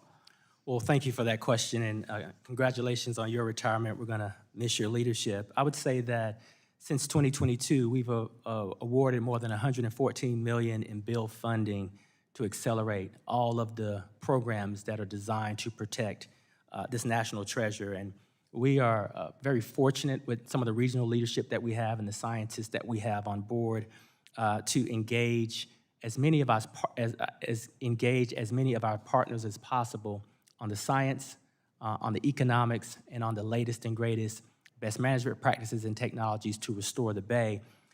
As we look beyond 2025, because obviously we have fallen short of those goals we set, we are excited to prepare recommendations for the Chesapeake Executive Council this fall, which will contain a lot of recommendations for the very things that we've done and the lessons learned there. So we have been laser focused on this. We've worked with all of the states surrounding to reduce their pollution into the Bay. And we recognize not only the ecological and ecosystem dynamism of the Bay, but also the economic and the recreational aspects as well. Thank you. Obviously, looking beyond 2025 now is absolutely critical. The Bay Partnership has an opportunity this year, led by the Bay Program, to lean into the restoration effort, reaffirming, updating the Bay Agreement, keeping it strong and robust, incorporating new science, streamlining administration, and revising goals according to what we found works to clean up the Bay and its waterways. I assume you would like to see a very robust update of the agreement between the Chesapeake partners. Absolutely. The expectations are high, I want you to know, certainly within our delegation, but I think beyond, if you look at members of Congress who are served from the watershed, the kind of geography of the watershed, they bring high expectations of the EPA's role, what it can do to, again, as I say, lean into the new horizon when it comes to strengthening these protections of the Bay and meeting important goals and setting important goals and using the authority that the EPA has under various authorities, et cetera, to make sure that everybody is cooperating, that the convener role is as strong as it can possibly be. You mentioned the Chesapeake Executive Council coming up in December, which is made up of the signatories to the Bay Agreement. That's going to be happening in Annapolis. It's to decide what the next steps are for meeting those expectations, those high expectations beyond 2025. Having you personally join that meeting would send a very powerful message about EPA's and your support for the Bay cleanup, and I'd love to get a commitment today that you'll attend in December. Is that something that you're planning to do? It's on the radar. The date hasn't been selected, but we're going to do our best to time that date with our schedule. I would give it the highest priority if you could. I think, again, it would send a very powerful message. I think your absence from it might unfortunately send the counter message in terms of focus. So we'd love to see you there. Again, I want to thank you for your leadership in restoring this national treasure that we certainly cherish in Maryland. And thank you for your good work and look forward to collaborating as we move forward. With that, I yield back. The gentleman yields back. The chair now recognizes the gentleman from Ohio, Representative Balderson, for 5 minutes of questioning. Thank you, Mr. Chairman. Administrator, thank you for being here today.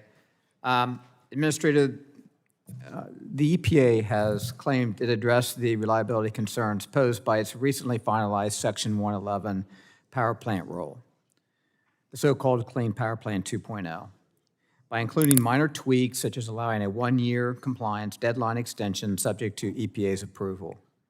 But utilities need to start making resource decisions today and can't bank on the so-called flexibilities. And if a plant is shut down because of this rule, it can't just be turned back on in an emergency situation. The fact is, the power plant rule will threaten greater reliability. Just last week, the largest grid operator in the nation, PJM Interconnection, which covers the state of Ohio and the Ohio's 12th congressional district, made it clear this rule threatens reliability.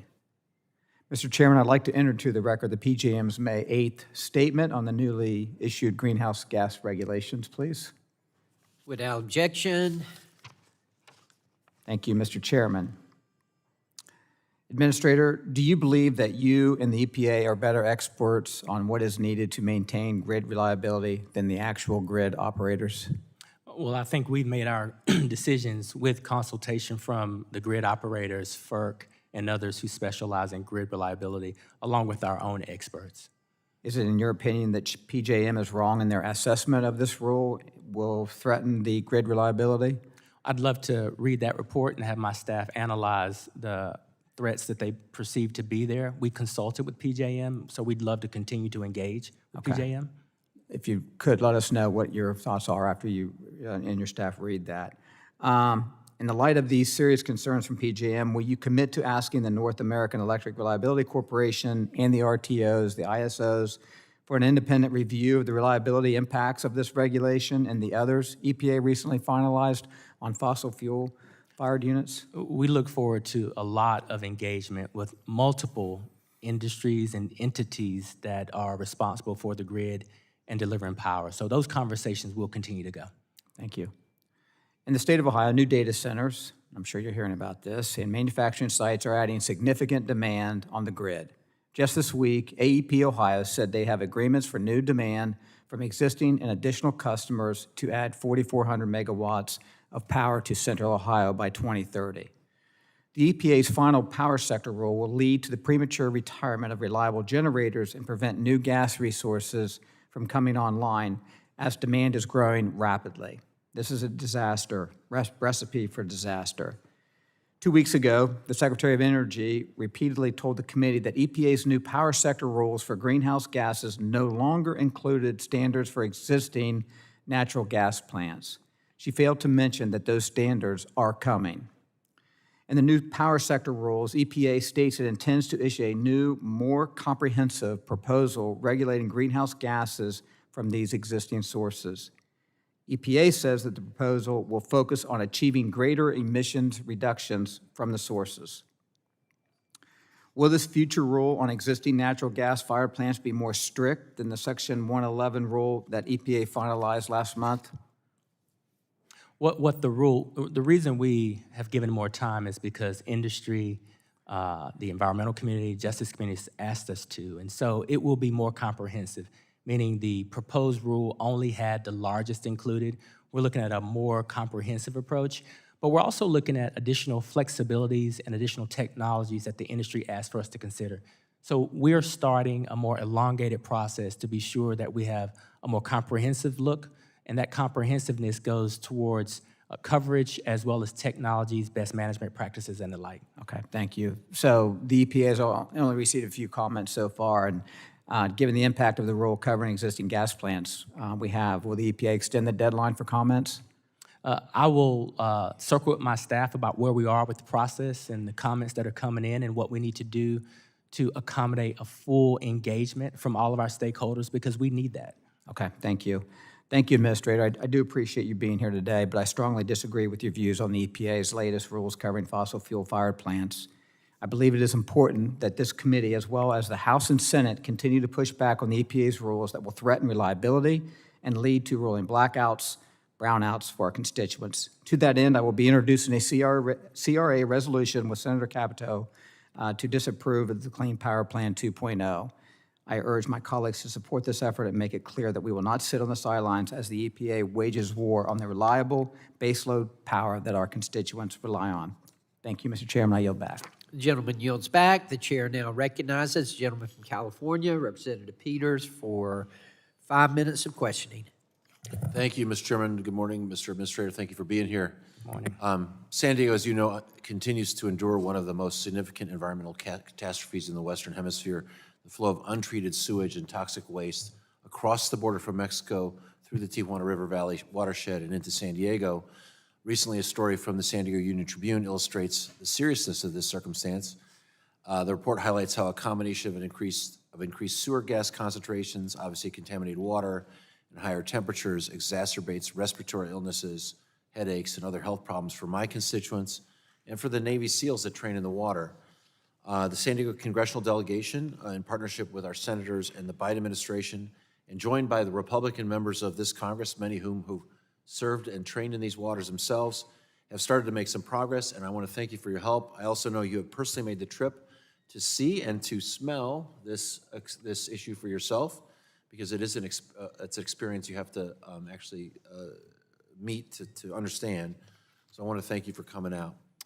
In the 2024 appropriations package, we secured a funding increase for the International Boundary Water Commission's construction account, along with language to provide additional flexibility for the commission to repair critical sewage treatment infrastructure at the South Bay International Wastewater Treatment Plant, which is owned and operated by the United States government. Again, thank you for your attention to this crisis. Have you, has EPA and related stakeholders, have you identified potential funding sources for IBWC with this new authority? If so, can you provide a list of those agencies to my office? And what more is the EPA doing to work with IBWC on this particular issue? Well, thank you for your leadership on this issue and for securing that $156 million in fiscal year 2024 for the South Bay Treatment Plant. I do remember seeing it firsthand and was very struck by it, and we have been committed to it ever since. IBWC plans to use the money from this appropriation to make repairs, and we're also in contact with them, and as the contracts come in, we're prepared to provide the remaining funding of $290 million for the expansion needed to safeguard these waters. This is absolutely a whole-of-government approach, and so this past January, EPA and IBWC finalized an interagency agreement to transfer the USMCA funds to the IBWC for treatment expansion projects. And so we are wisely using these funds. We are strengthening our partnerships. We're also using our international relationships to continue to hold Mexico accountable for this pollution as well. So all of the burden is not on the American taxpayers. Thank you. I want to spend the rest of my time talking about methane, just to refresh people's memory. Methane is a short-lived climate pollutant that's much more dangerous in the short term than carbon dioxide, but it leaves the atmosphere much more quickly. And so the opportunity to get rid of methane is really the low-hanging fruit in dealing with climate change. And to the extent that that comes from the oil and gas industry, I've gone to Texas a number of times to suggest that that's something we could work on together. If, as natural gas is going to be continue to be used, we can make ours cleaner. I think that's very worthy. And I want to commend you for your leadership when it comes to methane. Analysis has shown that the final methane rule that you proposed will drive an 80% reduction in methane emissions from what otherwise would be in the air without the rule. Let's just talk for a minute about how we tackle the remaining 20%. First of all, have you engaged the smaller oil and gas producers so that they can take advantage of the methane emissions reduction program? We put money in there to help them comply because we know how tough it is for some of them to make ends meet.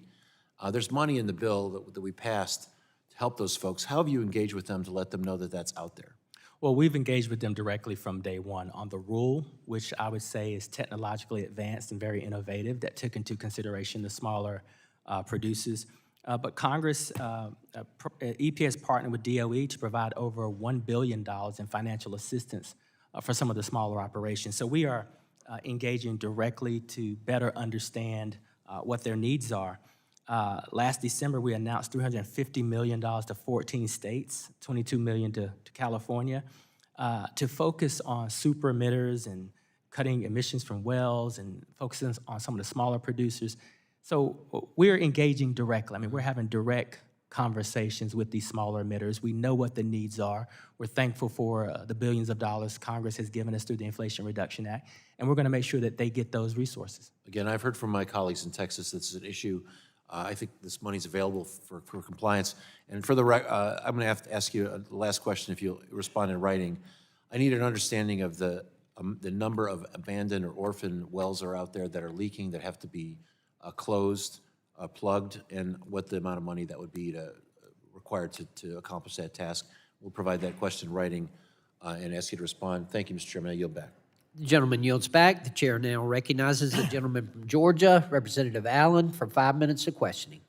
Thank you, Chairman Carter, for holding this important hearing on the Environmental Protection Agency's fiscal year 2025 budget. I want to thank Administrator Reagan for testifying in front of the subcommittee. Thank you for being here today. Good to see you. Good to see you. Unfortunately, during the past 3 years, we've been we've seen some burdensome regulations coming out of the EPA that harm innovation, manufacturing, increase energy prices for Americans across the country. We've talked about those already. I have a lot to get through here, so I'm going to have to jump right in. Many of our farmers in my district are worried they soon may also not be able to use the crop protection products they rely on. Dicamba and acephate, two important pesticides for cotton growers especially, are currently at risk of disappearing. In the case of dicamba, a federal court ruling earlier this year vacated the current label. Bayer, a major dicamba pesticide manufacturer, has developed a new label, and I expect that other companies will follow suit. I want to encourage you to expedite these new labels through the process. In the case of acephate, not the courts, but your agency has begun the process of banning this pesticide. We can't expect our farmers to continue to operate if we strip them of the critical tools at this time. The yields that they are providing are unprecedented, and if we restrict those yields, we're going to run out of food, sir.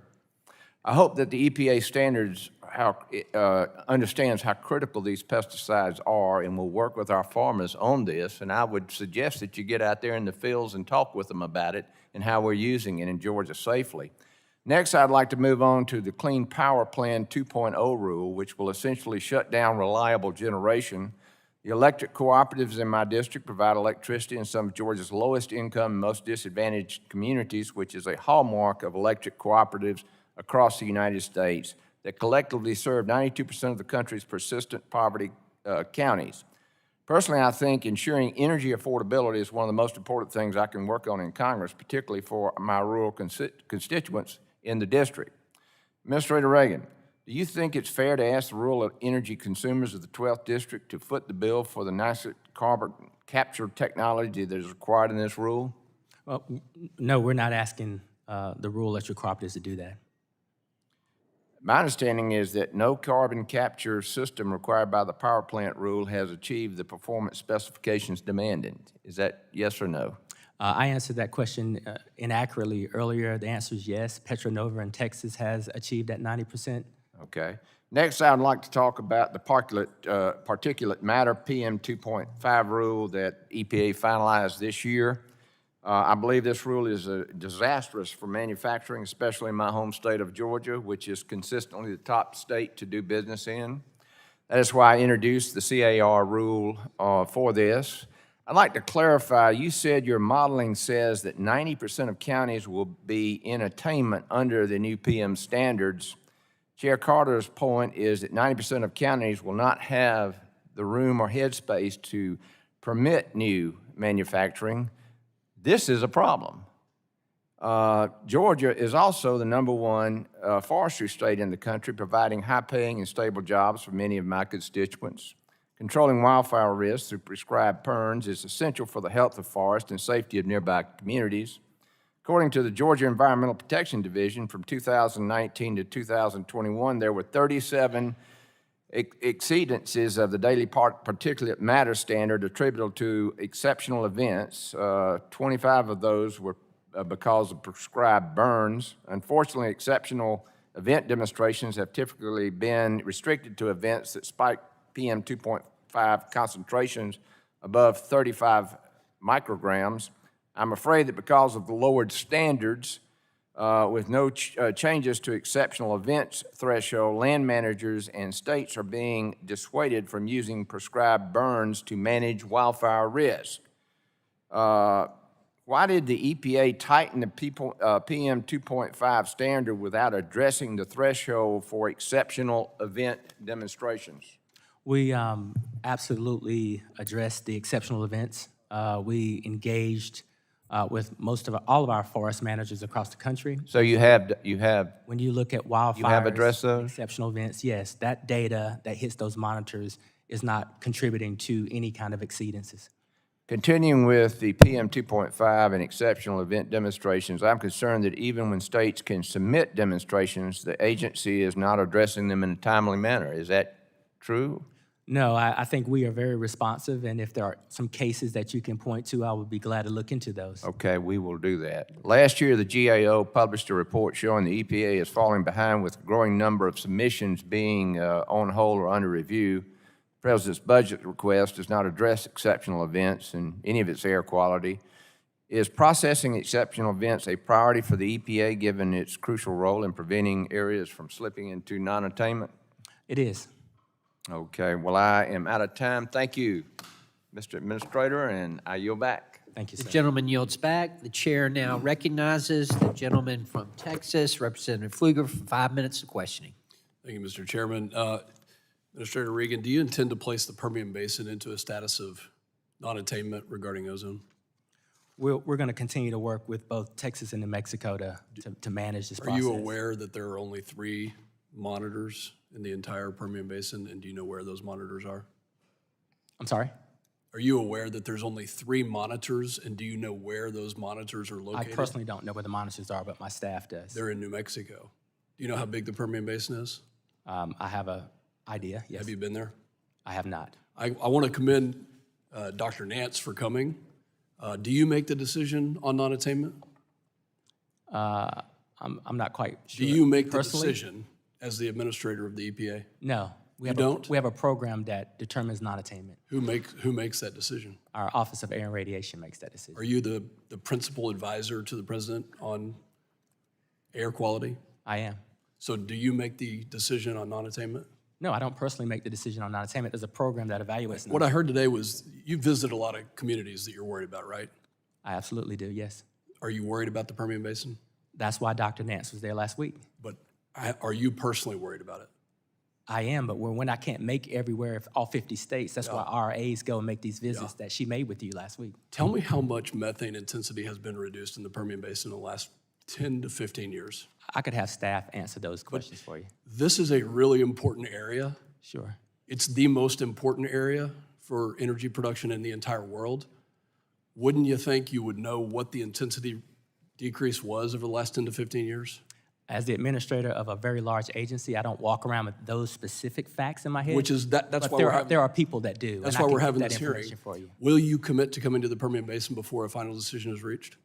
I will commit that we'll have senior management come to the Permian Basin. See, I think this is why we're having problems. Do you think the EPA should be authorized by Congress? Do I think it should Do you be think your operated? organization should be authorized by Well, Congress? I guess President Nixon in 1970 and Congress in 1970 thought that. So Well, we'll ask those questions later. We're talking about the most important, secure supply of energy in the entire world. The economic impact, the amount of production, the low price, affordable, clean energy.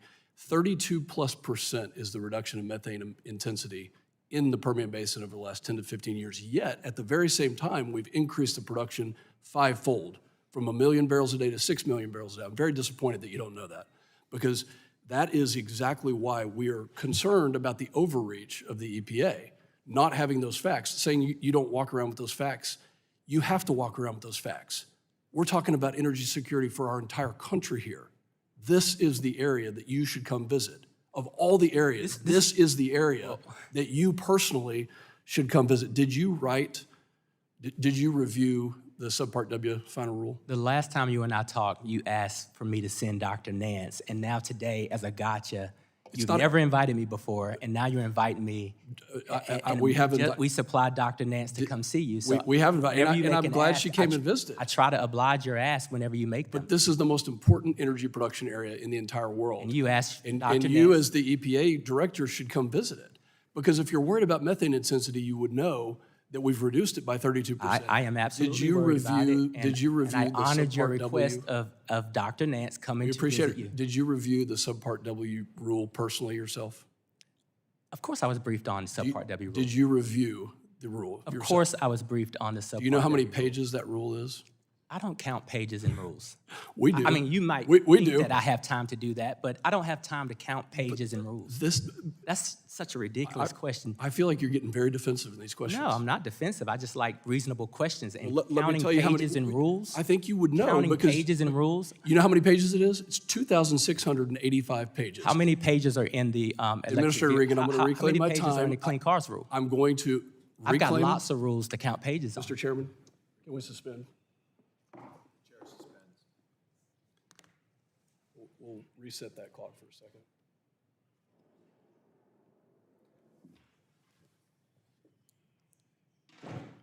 I'm not sure exactly how much time, but I'll wait until we get it back.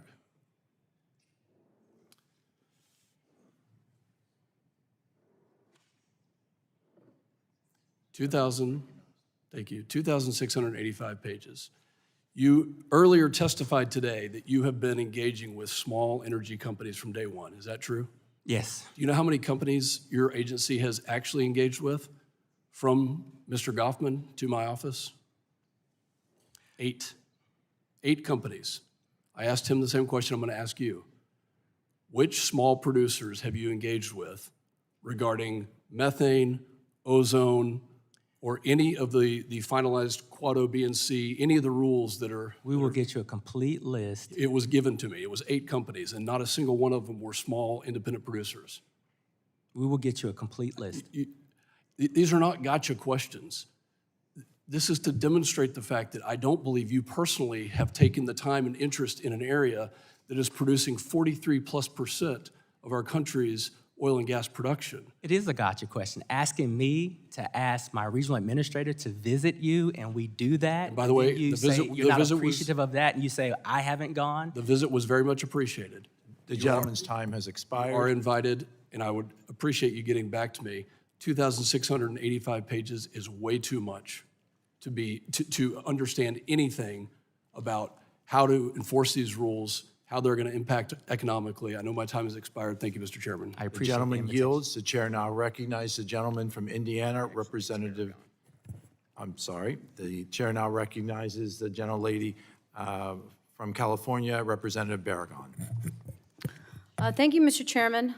Administrator Regan, I want to thank you for your tireless work to strengthen our air and our water protections and invest in environmental justice communities. It was great to have you in my district last month to announce EPA's Clean Ports Program, which I was proud to secure funding for in the Inflation Reduction Act the Democrats fought to pass. And I'm sorry you have to deal with questions about pages and things of that nature, because if I sat here and asked a member of Congress how many pages one of their bills was, they probably wouldn't know the answer to it. Or if I asked the member of Congress the meetings they took 6 months ago and with whom and where, I would probably have to get back to my staff. So I apologize you have to get gotcha questions and instead focus on the work that you're doing for the American people, which is so critical. And one of those is EPA and lead in aircrafts that I want to ask you about. Last fall, the EPA issued an endangerment finding that lead emissions from aircraft are harmful to public health. The science is clear. There is no safe blood level of lead, and exposure to lead can have permanent detrimental health impacts in children. My constituents live near Long Beach Airport, suffer from this lead pollution, where planes emit almost 1,600 pounds of lead each year into neighborhoods. Now that the endangerment finding has been finalized, EPA is obligated to propose regulations for lead emissions from aircraft that use leaded fuel. Can you tell us where the EPA is in the process, and what are your next steps to address leaded aviation fuel? Well, thank you for that question, and thank you for your leadership. Yes, because we have issued an endangerment finding, the Clean Air Act directs EPA to propose and promulgate standards.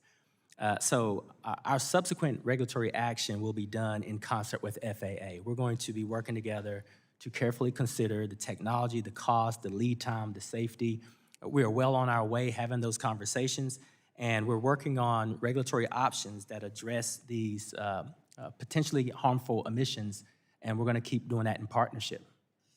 Great. When a rulemaking process is launched, I would respectfully ask the EPA to hold a public hearing in Long Beach, California, so my constituents can have an opportunity to give public comment, and certainly would love that engagement. Great. Mr. Administrator, moving on to my next question. The Inflation Reduction Act included $3 billion for the Environmental and Climate Justice Grant Program based off of my bill, the Climate Justice Grants Act. How have the initial grants from this program benefited environmental justice communities, and is EPA on track to award the remaining $2 billion in community change grants by the end of this year? Well, thank you for that, and yes, we are on track.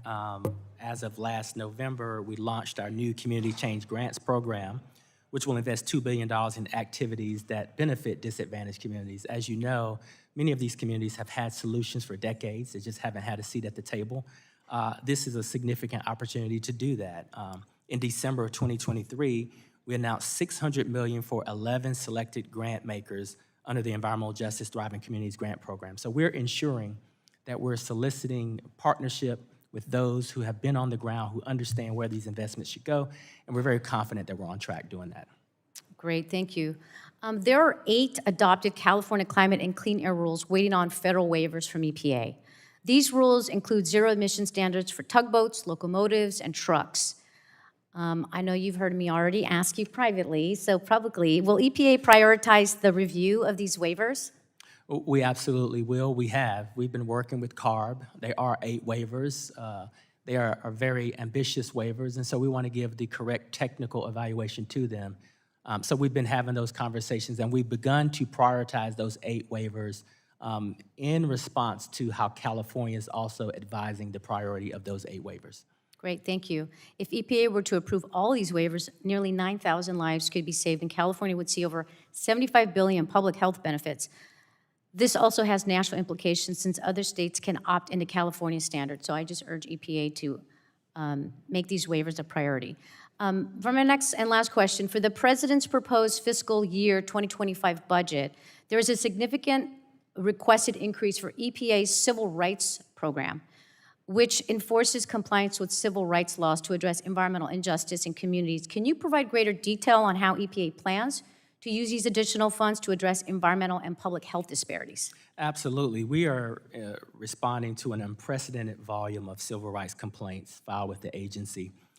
These resources will represent about a $20 million increase, and that will help us advance this very important work. It'll help us to not only give a close review of these complaints, but also engage with those who have filed these petitions in a timely manner and provide a level of transparency on that civil rights program. So that request is in, it is sorely needed, and we look forward to the partnership and receiving those funds. Great, thank you, I yield back.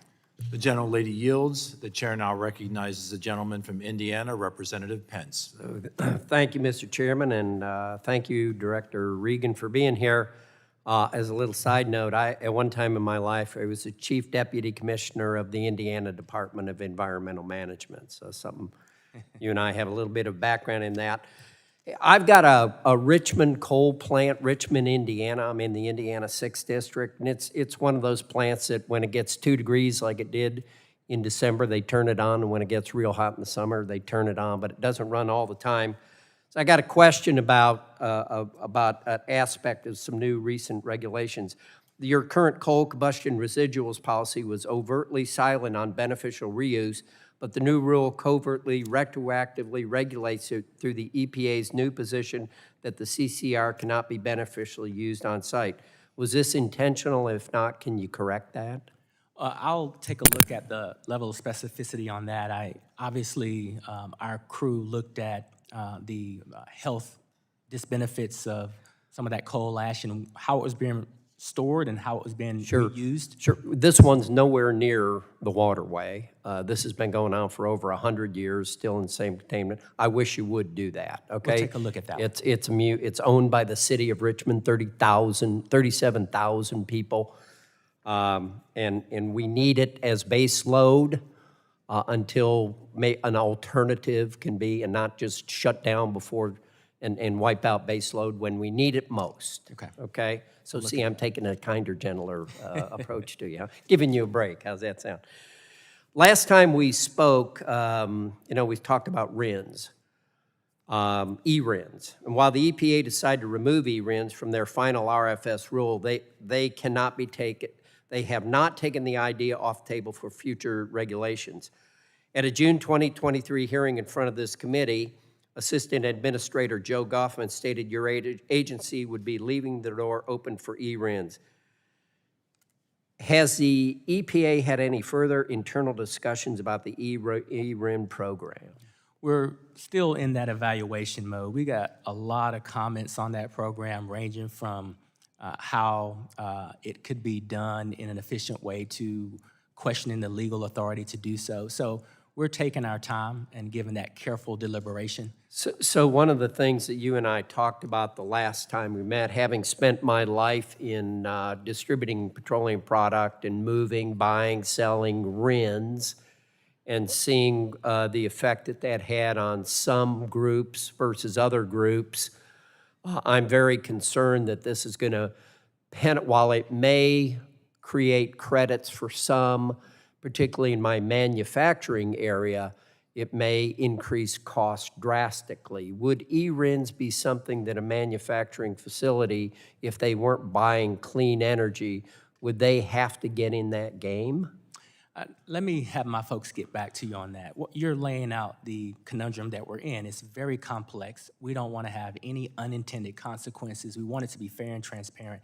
That's one of the reasons we put a pause on it, and we're doing this thorough evaluation of it. Well, certainly, as you know, RINs intentionally or maybe not intentionally picked winners and losers and cost one segment a great deal of money to continue to operate. But the whole idea of e-RINs and using clean energy, it covers, as you just said, and I hope you focus on that, could cover a whole bunch more people than anybody intended, and could be a real moneymaker for Wall Street and the trading of those, as I saw with RINs in and of themselves became a very hot commodity, and in some cases were worth more than selling the petroleum was, right? And so would e-RINs become more valuable than clean energy on a market traded? So have you discussed that? We're looking at all of those options. And again, that is one of the reasons we didn't move forward. There's a lot of things that need to be looked into, and I hope that our teams can continue to talk, because we want that input if and when we move forward with e-RINs. Well, great. I hope you kind of find the right thing there. And see, wasn't this a better line of questioning than you have? And I'm a Republican. With that, Mr. Chairman, I yield back. The gentleman yields. The chair now recognizes the gentleman from California, Dr. Ruiz. Thank you, Mr. Chair. Administrator Reagan, thank you for joining us today and for your dedication to improving air quality, expanding clean water access, and promoting environmental conservation. These are three initiatives that greatly impact the people I represent. And I'm going to speak about them and ask you questions about them. First, in terms of air pollution, my district consistently gets F grades by the South Coast Air Quality Management District for their air quality. And we have the highest rates of asthma in the entire state of California. And in March 2024, the EPA announced a rule to strengthen air quality standards, lowering the particulate matter threshold from 12 to 9 micrograms per cubic meter. This adjustment will significantly reduce the harmful impacts of fine particulates in the air. Unfortunately, my Republican colleagues seek to impede the progress and undermine the agency's ability to protect the public's health. Can you speak to the projected public health benefits of the stronger standard and how it can help our communities, specifically our most vulnerable members? Absolutely, and thank you for your leadership on this issue and for your advocacy for proper monitoring and programs for your district. The new standard will absolutely save lives and avoid illnesses, preventing up to 4,500 premature deaths and 290,000 lost workdays. We know that that number disproportionately impacts some segments of the population. And so we have designed a public health standard that we believe is most protective of those who are most vulnerable. But it also yields $46 billion in net health benefits by the year 2032. And the thing that's really impressive is for every dollar spent from this action, there could be as much as $77 in human health benefits through the duration of this rule. So it is focused on public health for everyone, but especially those who have been disproportionately impacted. Thank you. Secondly, over the past decade, my district has consistently been categorized by the EPA as a non-attainment due to unhealthy air quality exceeding the 2012 standard of 12 micrograms per cubic meters. Could you highlight the tools that the EPA is using to help underserved rural and minority communities like mine reduce their pollution levels and come into attainment? Well, absolutely. Number one is we are trying to up our game in the monitoring of these areas to be sure that we have our finger on the pulse, which I believe we do. And secondly, there are a lot of technical assistance grants and opportunities that we're deploying at the local level so that we can see local innovation and creativity match with state and federal obligations. When you look at what can be done at a local level in a unique way, but also if you add some of the federal regulations that we are doing to rein in tailpipe emissions, to look at fugitive emissions and others, we believe that cumulatively that will help those communities. Okay. And thirdly, the residents in my district have struggled with getting access to clean water. For years, I've collaborated closely with the EPA to improve the water supply at the Oasis Mobile Home Park, where residents face toxic high arsenic levels in their water supply. And since at least 2019, the Oasis Mobile Home Park has faced recurring water issues. The EPA has issued emergency orders that year due to arsenic levels in the water system being up to 9 times the maximum containment level, with 2 more orders following since then. Could you highlight the steps the EPA is taking to address arsenic in underserved communities like Oasis? Well, absolutely, and no community should have to face what Oasis is facing, and so we've been taking action. As you know, EPA and DOJ filed a complaint against these operators. We're hoping for an anticipated trial date as early as, I believe, next year. But we have assumed direct oversight of 20 water systems since 2020. And as of January, 6 have returned to compliance because of EPA's action. We're going to continue to focus on those 14 that are left. But rest assured, the Department of Justice and EPA plan to hold Oasis accountable for this travesty and ensure that we try to make that community as whole as possible. I hope so. A 17-year-old young man died of renal cancer, which is a possibility of arsenic consumption, chronic high loads of arsenic consumption. He had no other risk factors from Oasis Mobile Home Park. Lastly, the Colorado River Basin, which supplies water to over 40 million people in major U.S. cities, is experiencing its driest period in over 1,000 years. Thanks to the Inflation Reduction Act and bipartisan infrastructure law, the administration was able to allocate $15.4 billion for Western water resources to bolster drought resilience. Could you highlight how EPA funds such as these will properly allocate and distribute to advance the conservation efforts in the region? Well, absolutely. First, we're working closely with the White House, Reclamation, and other agencies to be sure that we're leveraging every single dollar. We have highlighted drought resilience eligibilities and priorities in the implementation of the bipartisan infrastructure law. And in particular, our Drinking Water State Revolving Loan Fund has delivered more than $2.5 billion to the basin states for drought resilience and other critical water infrastructure. So we've not only prioritized it in terms of EPA's goals, but also ensuring that from an interagency standpoint, we're doing the same thing. Thank you. Yield back. The gentleman yields. The chair recognizes the gentlewoman from Iowa, Dr. Miller Meeks. Thank you, Mr. Chair, and thank you, Administrator Regan, for testifying before the committee. I actually have a lot of questions for you today, so I'd appreciate if you can keep your responses brief. However, it bears repeating, and I've said this numerous times in this hearing when we're talking about health benefits, health consequences, that 5 million people die globally every year due to exposure to excessive hot or cold. The vast majority of those, 8%, die from cold, 8 times more than from heat, 4.5 million annually. 2019 study from the National Bureau of Economic Research estimates that by driving down natural gas prices due to the fracking revolution has saved more than 11,000 American deaths in winter per year from 2005 to 2011. Not hypothesis, actual deaths, and death, I would say, is a severe health consequence. The draft proposal is put forward by the EPA to allow electric vehicle manufacturers to participate in generating renewable fuel standard credits were unprecedented and highly concerning if finalized. And I know you addressed this with Representative Pence, but I think it bears repeating because Iowa has some of the highest production of biofuels, be it ethanol, biodiesel, or compressed renewable natural gas. We also know that if in the United States we aren't producing those things, they will be produced elsewhere at much more significant environmental consequences. The RFS was not meant for electricity generation from an electric vehicle, even if that electric vehicle is charged using biogas that creates electricity. Administrator Regan, can you commit that the EPA will not move forward with a rule to allow electric vehicle manufacturers to qualify for RIN credits under the RFS? We are, again, we're taking a very close look at that. One of the things that I'm most proud of is the RVOs that we put in motion. We have taken great pride and strides there, and so we are evaluating. I would love to have a commitment from you. I'm going to move on. Okay.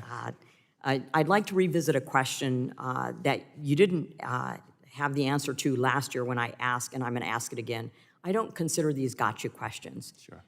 And perhaps it's what I expect of myself as a standard, both in Congress and as a physician and as a military veteran. Are you aware how many passenger vehicles are on the road in the U.S. today? I am not. 279 million.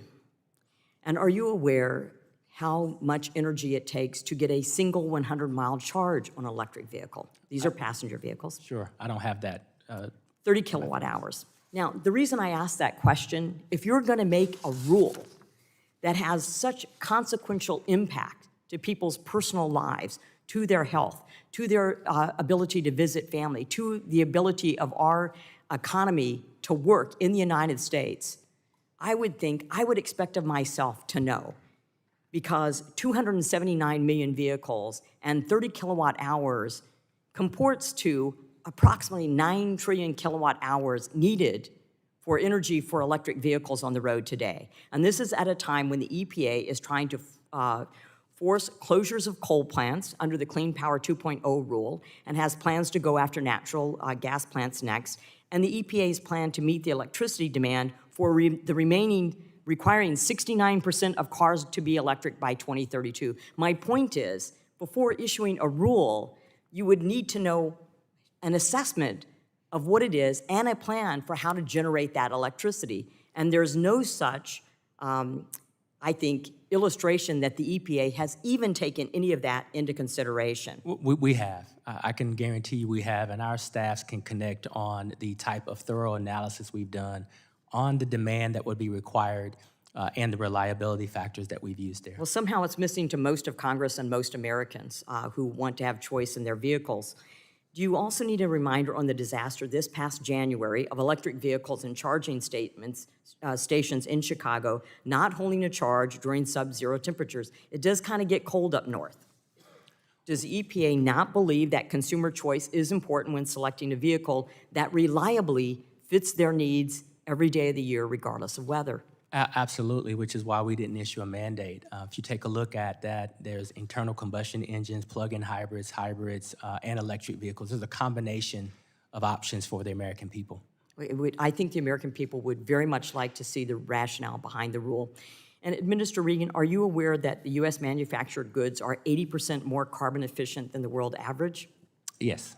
If the particulate matter 2.5 level has been found safe by the EPA at 12 micrograms per cubic meter since 2012 for the last 14 years, what alarming new research has come to rationalize why the EPA would rush to drastically lower the approved amount by 3 points outside of the regulatory statutory process? We're still seeing premature deaths. We're still seeing lost work days. We're still seeing the disbenefits from a health standpoint on the economy. And so that lowering of the standard is more protective, especially for those who are disproportionately impacted by these pollutants. Yeah, I think the effect on the economy will be drastic, as will the effect on health, by not having affordable energy and not having an economy that can grow and compete internationally. Thank you. With that, I yield back. The gentlelady yields. The chair now recognizes the gentleman from Virginia, Mr. Griffith. Thank you very much, Mr. Chairman. I appreciate it.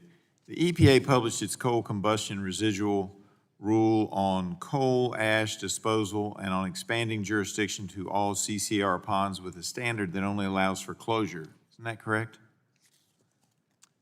I'm sorry, could you repeat that, sir? EPA published its coal combustion residual, CCR, rule on coal ash disposal and expanding jurisdiction to all CCR ponds with a standard that really only allows for closure. Isn't that correct? No, I think that there are opportunities where you could have the proper monitoring in place and the proof that there is no contact with groundwater that would allow for a remedy. All right. In 2015, the same EPA regulated coal ash under Subtitle D of the Resource Conservation and Recovery Act, implying that ash is solid waste, not hazardous waste.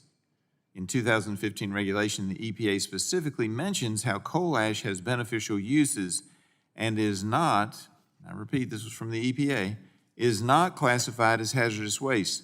So why would you restrict other uses in the 2024 rule by only requiring closures or this system where you have it completely shut off from any contact with water? Well, I think we have the science that proves, like in my home state of North Carolina, where this coal ash was not properly disposed of. We've seen the contact, we've seen the consequences to groundwater and drinking water. So the science proves that when you have the leaching of this coal ash into drinking water, groundwater, that it definitely impacts public health, and especially those neighborhoods and communities that are in close contact to these coal ash facilities. Do you anticipate any enforcement actions against coal ash users who buy coal ash from CCR impoundments? The regulation is focused on the proper storage of coal ash. And so this is focused on if the facility that has been responsible for generating the ash is not properly disposing of it, then that is where EPA's focus is. So I guess I'm trying to figure out, have you decided now it is a hazardous waste? We know that coal ash is hazardous. We know that from just looking at the health benefits of it, and the rule gives the proper prescription for how to dispose of it. So here's the concern I have. The rules changed from 2015 to 2024. If it is considered hazardous, then does everyone who has a product like a cinder block building that was built out of cinder blocks that used coal ash, do they need to be worried about liability or abatement because they come into contact with water? No. Abatement or worry about that having product to remove it like you do with asbestos? No, that product has gone through a process that has stripped or removed most of the toxics or potentially all of the toxics from it. So those byproducts are not what we're regulating. We're regulating that raw ash that has been improperly stored for a number of years. You know, one of my concerns is that that's what the EPA says today, but in 2015, it wasn't even considered hazardous. Now it's considered hazardous, and what will it be in 2033? Hazardous. It'll be hazardous, but what about those people with the cinder blocks? I'm just saying, I think the rule, if I had a cinder block building, and I do, I might be worried about that. Do you all intend for companies to have to amend their closure plans for existing units which were required to be developed years ago in order to meet the new rule? I'll have to get back to the specifics. It depends on the facility and what they're currently doing to monitor, and if there is no groundwater contact or if there's adequate monitoring, then I'm sure there's a plan for it.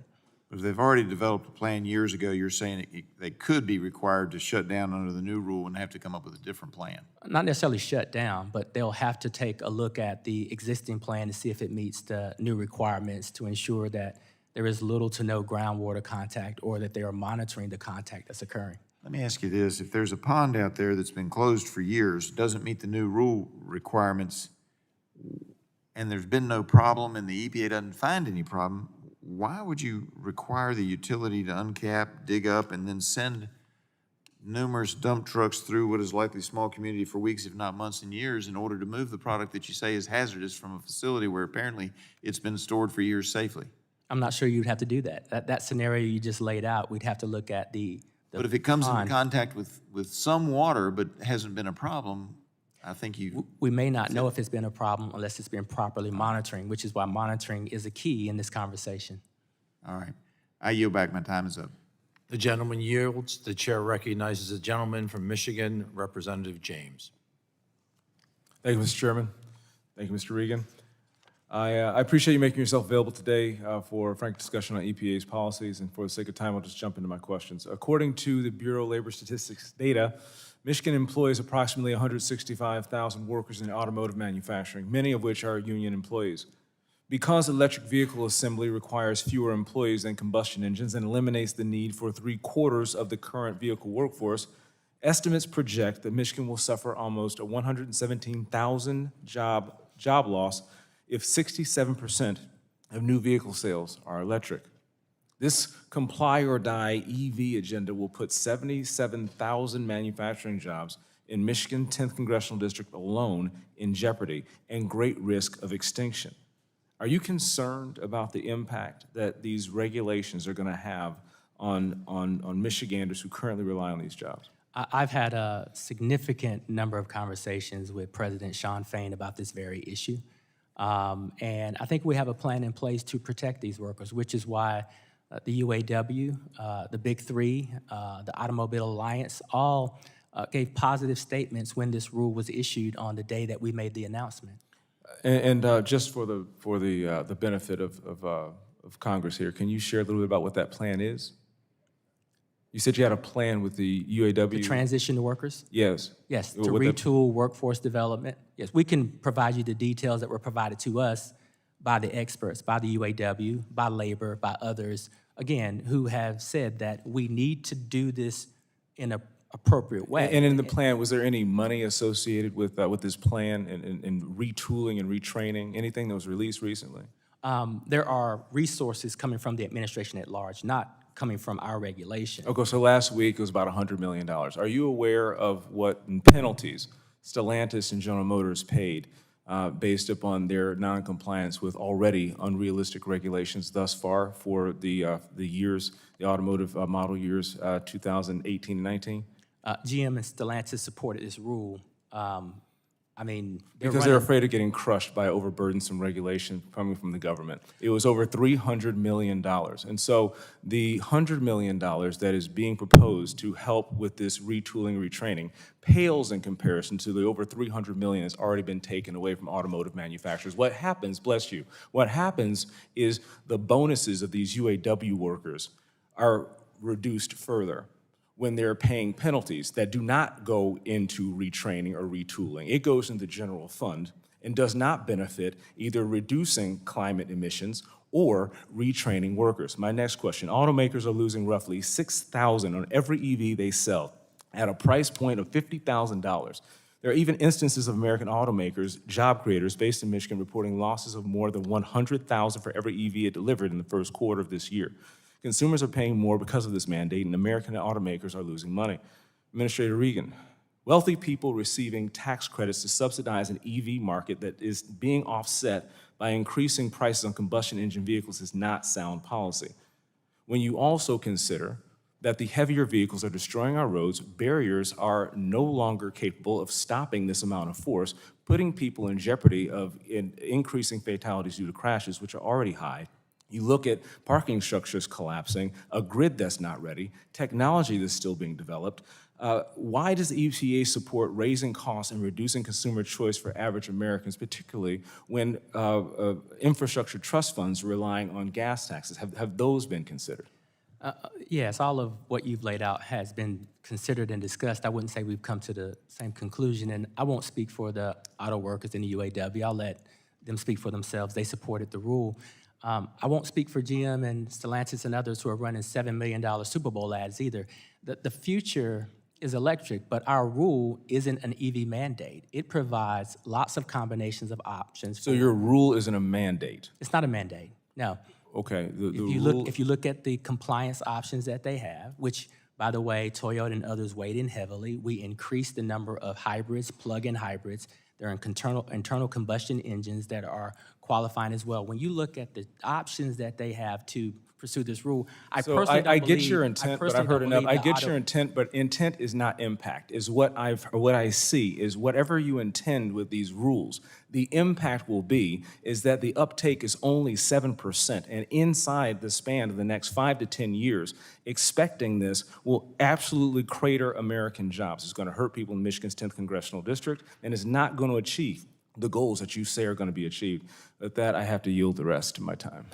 The gentleman yields. The chair recognizes the gentlelady from New York, Representative Clark. Thank you very much, Mr. Chairman. I thank our ranking member, and I want to thank you, Administrator, for being here testifying before us today. As you know, the transportation sector accounts for 27% of greenhouse gas emissions, more than any other sector in the United States, and is the fastest growing sector emitting greenhouse gas emissions. Last year, I sent you a letter along with Congresswoman Matsui and Senators Markey and Padilla, urging the EPA to expeditiously finalize strong Phase 3 greenhouse gas emission standards for model year 2027 through 2032 heavy-duty vehicles. And while EPA ultimately did not choose to finalize the most stringent alternative, I want to commend EPA for finalizing a robust rule that protects public health, sets performance-based standards as required by the Clean Air Act, and accelerates our transition to cleaner, greener transportation technologies. Administrator Reagan, can you please describe the public health benefits and cost savings that the American people can expect to see thanks to this rule? Well, thank you for your leadership on this issue, and the final standard will provide $13 billion in annual benefits, health benefits to society, especially for the folks who are 72 million, to be exact, who are living in close proximity to these roads. And not to mention that we expect truck and bus owners to see approximately $3.5 billion in savings.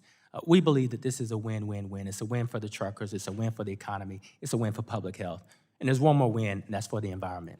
Very well. And despite the immense cost savings and public health benefits, my Republican colleagues are baselessly attacking this rule, keeping in line with their polluters over people agenda and going as far as to introduce Congressional Review Act resolution to overturn the rule and prevent the EPA from taking substantively similar action in the future. I strongly oppose this short-sighted effort to overturn this critical regulation. Arguments that this rule is part of some radical green agenda are misguided and, frankly, ridiculous. These achievable performance-based standards are finalized after an extensive stakeholder engagement process, which include industry. Administrator Reagan, how did you address industry concerns with the proposal in the final rule? Well, we took a lot of comments, and we took it to heart. We looked at what we perceived to be the available technologies. You mentioned that we did not choose the most stringent, and we proposed a number of options. We looked at the cost benefit, the technology available, and the reductions, and we landed with a very stringent final rule that the industry indicated from a technological standpoint, a feasibility standpoint, could be accomplished. That is going to save a tremendous number of lives. It's going to be cost effective. It's going to reduce cost on maintenance. And so, you know, I never pretend to represent others like some do, but when you look at the manufacturers that stood with us when we announced these rules, when you look at some of the comments out there from labor, I believe that we've threaded a needle that is protective of public health and the environment. Very well. This final rule is proof that the EPA can prioritize protecting public health and the environment while providing regulatory flexibility and achievable compliance pathways for regulated parties. Strong regulations drive innovation, and I'm confident that this achievable final rule will do just that. Administrator Reagan, it is my understanding that this regulation completes the EPA's Clean Trucks Plan. And now that the rule has been finalized, what other actions is EPA taking to promote clean, heavy-duty transportation? Well, there are a number, and thank you for asking that question. It's because of your vote and others in terms of the resources we have from the Inflation Reduction Act that will give us a lot of financial incentives to continue to clean up heavy-duty vehicles, to clean up our ports, We've got a $2 billion announcement for community change grant programs. There are a lot of local solutions that these grant programs will reach that will help tailor the types of reductions in activities required. And so we're really excited to see some of the innovation and entrepreneurship of some of our local communities as they tackle some of these freight issues. Absolutely. Strong regulations supported by historic federal investment are putting us on a path to greener, cleaner future that benefits all Americans. I thank the administrator for being here today and for his tireless work on reducing harmful pollution from the heavy-duty transportation sector. With that, Mr. Chairman, I yield back my time. The gentlelady yields. The chair recognizes a gentleman from Michigan, Representative Wahlberg, for his 5 minutes of questioning. Thank you, Mr. Chairman, and I want to make a statement for the record that we do not want pollution.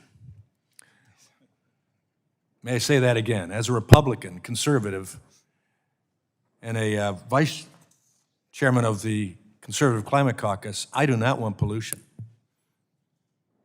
That's waste. It's waste of human lives, it's waste of energy, it's waste of all sorts of things. So this polluters over people mantra, because we don't have the ability to speak about truth in the way we ought to, is disgusting. But thank you, Mr. Chairman, and thank you, Mr. Administrator, for being here. I come from the auto state of Michigan, so I'll carry on with my colleague John James further on this EV standard, the final rule, and all that goes with it. We have a long history in Michigan with the auto industry. We are the auto state, the auto capital. We're proud of that fact. I'll never forget, as a freshly minted freshman member of Congress sitting next to the dean of our delegation, dean of the House, former chairman of this august committee, John Dingell, respected highly, talking with one of the titans of the auto industry about the CAFE standard back then, and giving him information on it, and then the titan of the auto industry said to him respectfully, Mr. Chairman, give us a reasonable standard and get out of the way. Because between our research, our engineers, and our customers, we'll make it happen. Don't tell us how to make it happen. This standard, this tailpipe standard, tells us how to do it. And while we can say it's not a mandate in verbiage, yet there is no vehicle that has a tailpipe that could meet the standard. You know it and I know it. And it's going to hurt the auto industry, it's going to hurt the consumer, and it's going to crush the taxpayer, especially lower-income taxpayers. Auto companies like Ford halted production of their EV, like the Ford F-150 Lightning. A hot rod of a truck, but it doesn't do the job, and it costs too much. Tesla laid off more than 10% of its global workforce due to failing sales. Administrator Reagan, is EPA considering the tailpipe emissions rule EV sales projections, seeing as countless American families are rejecting the EVs? We took a very strong look at what the market demand was, and we consulted very closely with the industry, and I think— They're wusses. They're unwilling to push back against you. They're afraid of what else would come. Did I say that too strongly? I'd like to see people like that titan of industry, rest his soul, he no longer lives, to stand up and say, listen, we're delighted to do what you want us to do, but get out of our way. Give us that basic standard that's reasonable and rational, and we'll get her done. And we had a lot of those tough conversations. I think you might have seen the proposal was much more stringent and maybe too prescriptive. What we finalized was basically a recommendation by the industry that says, listen, we know how to meet some of these emission reduction goals. We don't want to meet it necessarily with the percentages and combinations that you propose.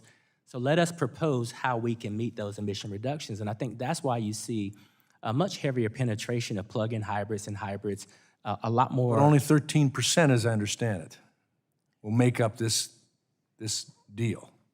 Well, we can exchange information about those percentages because I think you really have to look at the combinations. Number one is the penetration of the product and how many of those products are on the market and what offsets what we had predicted or modeled would come from EVs will no longer come from What EVs. impact will this have on low-income families? Well, we think that low-income families will be competitive for vehicles that have less maintenance. There are lots of incentives to They've got to buy it first. to produce a lot more affordable vehicles. I've taken a look personally at the affordable vehicles that are on the market.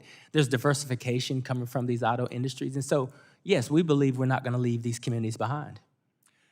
This rule, I believe, will inevitably increase costs for American taxpayers. The EPA, I believe, has tried to hide the bill.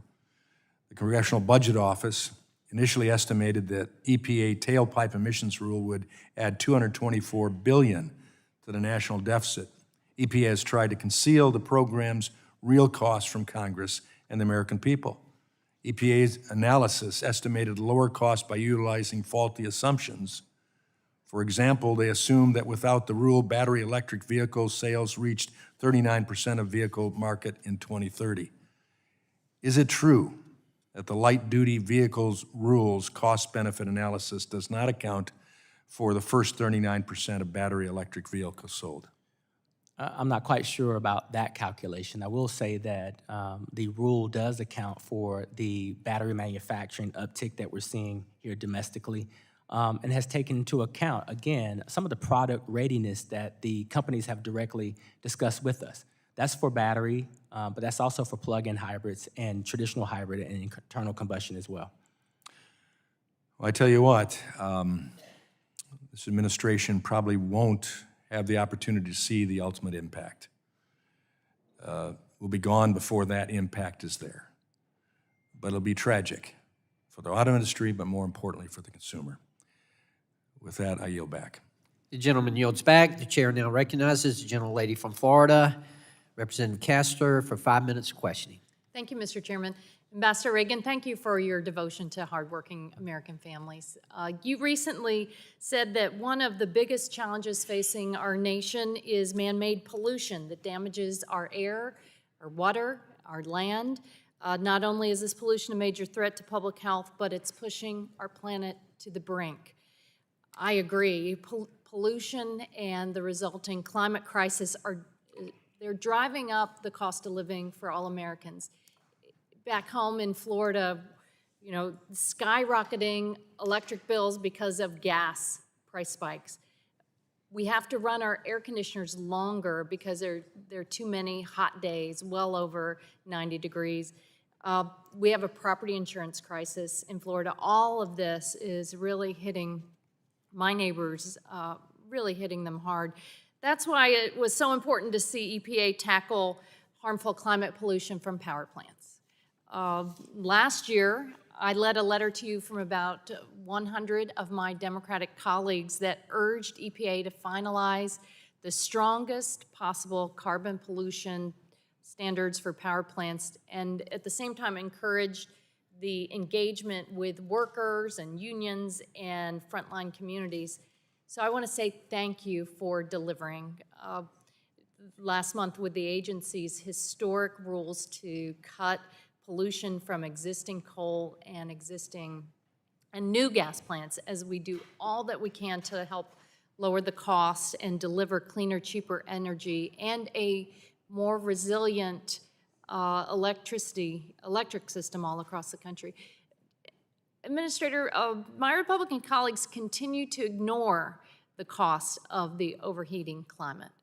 And they assert that clean energy is at odds with grid reliability. They'd have us believe that we need to burn more coal and rely on dirty energy sources to keep the lights on, just as we started in the 1800s. What is EPA's policy on new innovations like energy storage and solar that can help the U.S. deliver cleaner, cheaper energy to power communities when it's needed? We encourage it, and we believe that we've designed flexible regulations that encourage innovation, whether it be looking at how we control methane, using satellite data, robotic dogs. We're using the most technologically advanced equipment to detect these leaks and reduce the pollution. when we look at innovative technologies like carbon capture and storage, we believe that it's within reach, and many are using it. Some are using it right here, right now, today. The idea is for the agency to be agnostic, to be technology neutral, but to promote the latest and greatest technology that provides the best public health benefits and environmental protection to this country. And that's what we've done through our congressionally mandated authority. And it's pretty remarkable, over time, we're not importing energy as much as we used to. And the same goes for electric vehicles. It's been kind of hard to listen to some of the criticisms. We want to build the electric vehicles in America with American workers and American component parts, and that's what the Inflation Reduction Act was all about, empowering our communities. And so many of my Republican colleagues, their communities are benefiting from these huge investments in whether it's the battery plants or the EV plants, and the future is bright. It's not without stops and starts and challenges like anything, but I think it's an exciting future. And the same goes for the recent announcement on Solar for All. You know, when the Democratic-led Congress passed the Inflation Reduction Act, we intended to help put money back into the pockets of our neighbors back home through cleaner, cheaper energy. And I already mentioned the high electric bills back home in the so-called Sunshine State, largely because the regulators there and the politicians have kept us hooked on gas. Meanwhile, we have abundant free resources from the sun. So thank you very much for following through on what we intended through Solar for All. What do you say to communities that want to tap these resources? How do they find out about them? Well, you know, they can go to EPA.gov, and we've got it prioritized on our website. Solar for All is such an awesome program, $7 billion. It's gonna help over 900,000 families access cleaner, more affordable energy. As you know, that this program is targeted towards low-income families, and we project that it'll save low-income Americans $350 million annually. This is $350 million going back into the pockets of people that need it the most without pollution. And so, listen, I think that to the point you just made, domestic manufacturing of batteries and solar panels and high-tech vehicles, we can own the future. We will own the future. We want them to be American jobs, designed here through American ingenuity, and not be reliant on China. There's a global competition out here, and quite frankly, this administration and some of these regulations are putting us in a position to be globally competitive and globally superior. Thank you very much. I yield back.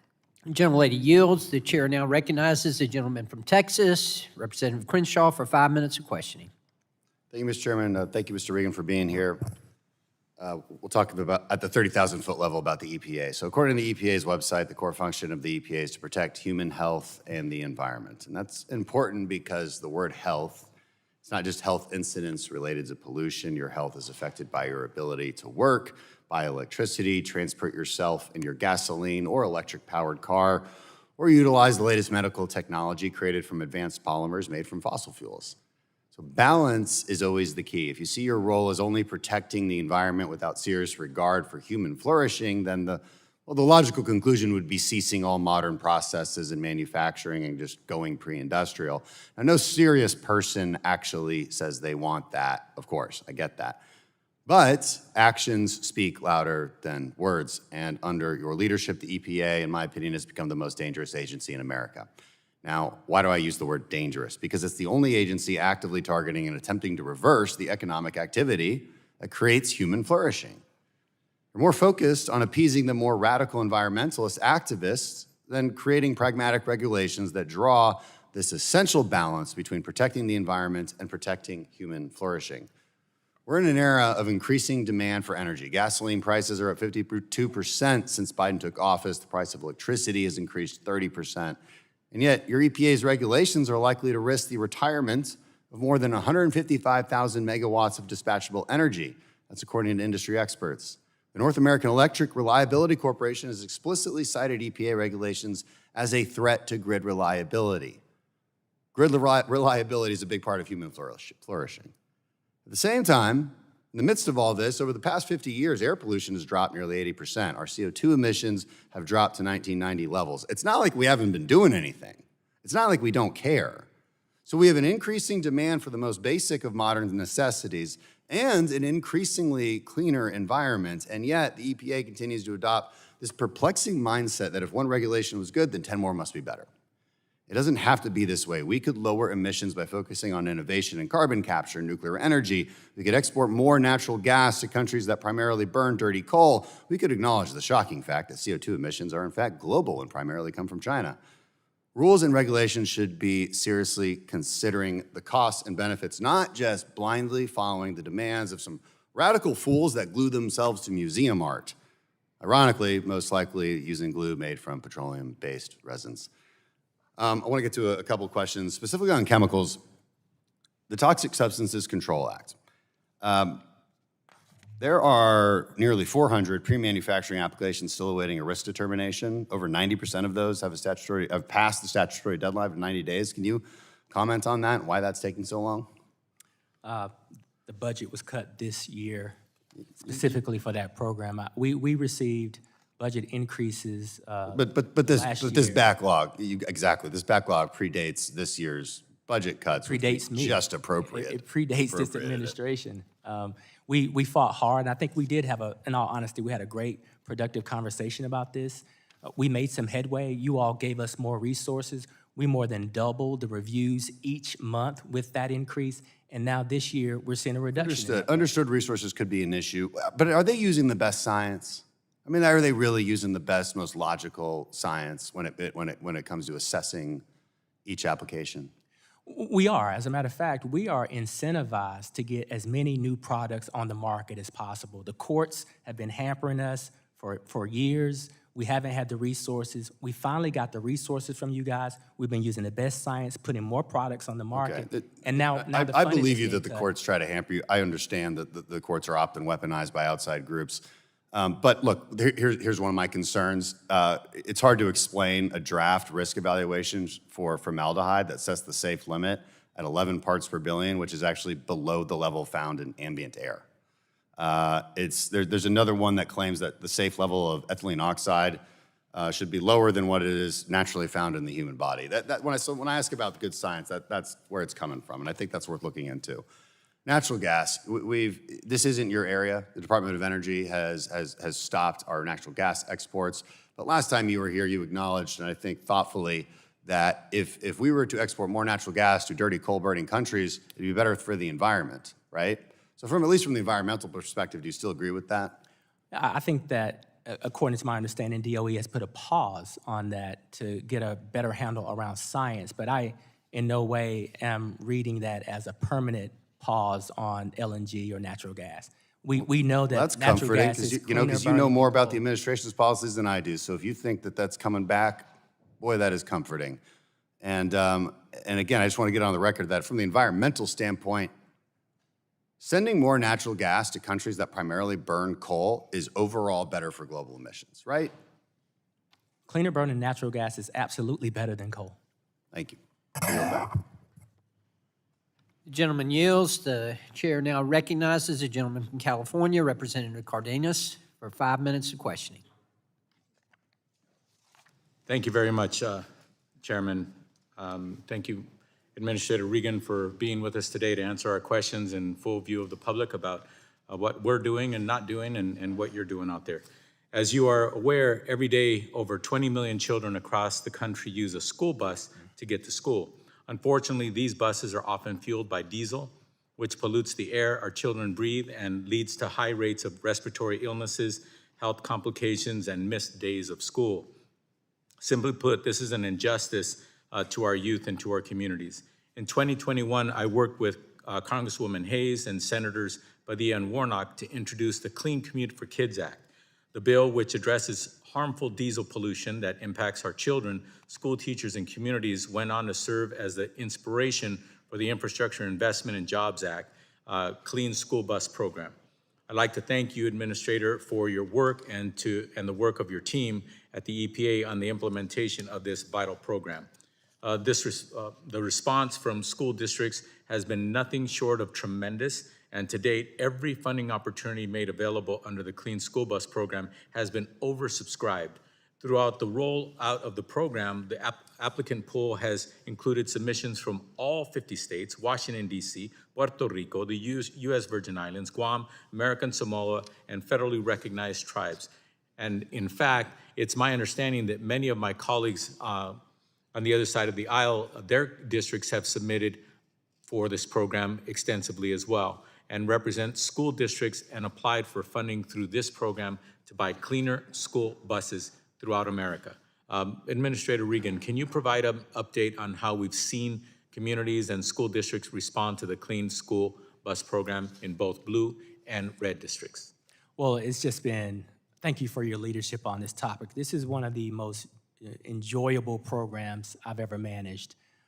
Getting some of these dirty school buses off the roads and seeing some of these electric buses, these natural gas buses, replace that dirty diesel has just been great. Not just for us to see as staff, but watching the celebration of school superintendents, principals, teachers, bus drivers, and children all over the country, as you said, in red and blue districts. Yes, thank you. And one of the school bus drivers in Los Angeles told me that one of the children enlightened him that the child said, "I can hear the person next to me when I'm talking to them." Just think about that, the peace and quiet, and also the ability for them to go to and from school without being harmed. So it would be safe to say that school districts in both Republican and Democratic districts are showing that they are they are ready and want to replace diesel buses with cleaner vehicles. Absolutely. Whether it's in your district or Alma, Kansas, population less than 5,000, we're seeing applications that far exceed the amount of resources that we have. Thank you. It's clear that a clean ride to school for our kids is widely beneficial, popular, and should not be a partisan issue. That's why this Congress, I've continued to work with my colleagues to ensure that this program has the resources it needs to continue to replace dirty school buses throughout the country.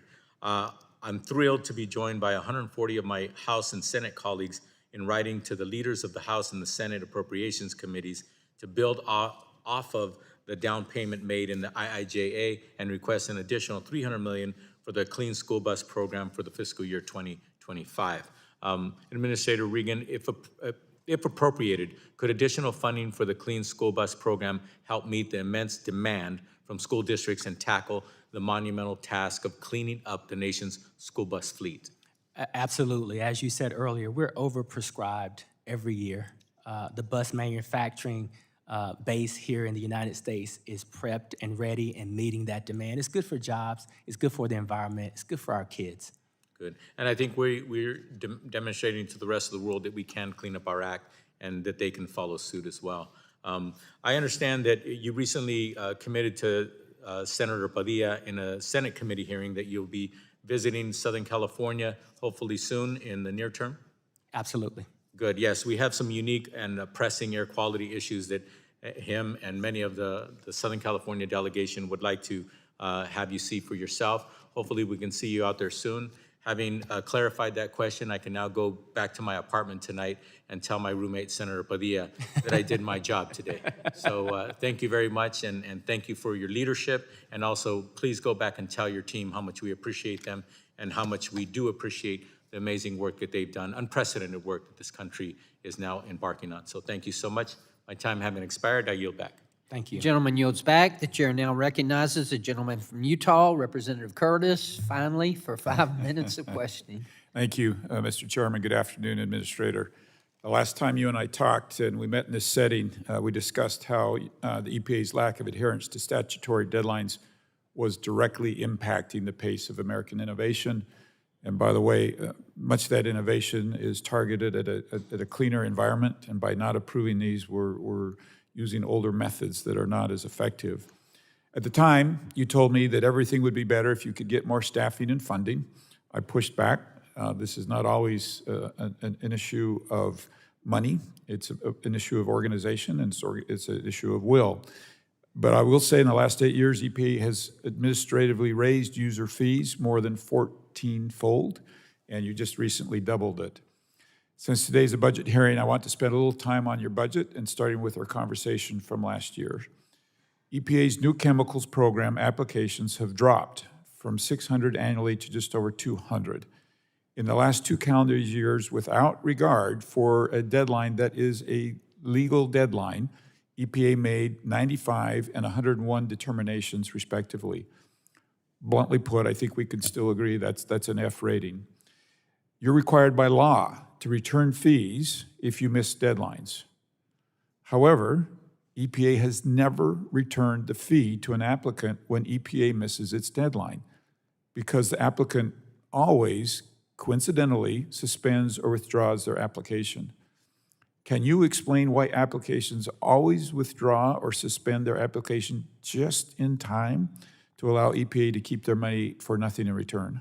I was unaware that applications were being withdrawn by force from EPA, so we'd have to kind of really zero in on which applications, what the conditions were or circumstances. So I'm pleased that you're willing to look at that because I am. you can tell just on the surface if that's correct, that's not good. I've been told that EPA has effectively threatened by phone to ask them to suspend or withdraw their applications. I'm going to take your word for it that you don't have any knowledge of this, but I would like you to look into it and come back and share with us your findings because, as you can see, that would be hugely problematic. I commit that to you. Excellent, thank you. For those watching, Section 26 of the TSCA permits EPA to charge user fees of 25% of this program's budget's cost. In the last years, I mentioned that you've increased those fees 14-fold and recently doubled it. Now turning to your budget, the EPA's estimate of TSCA direct costs are substantially more than the 25% of the appropriated budget. So, won't surprise you, but I'm perplexed about how you can spend that money if it's not coming in. In other words, in EPA's view, that it can charge fees of 25% predicted regardless of the cost? I'd have to look into that. I mean, I want to really interrogate this assertion because I'm not quite sure we agree on the premise of where this is coming from.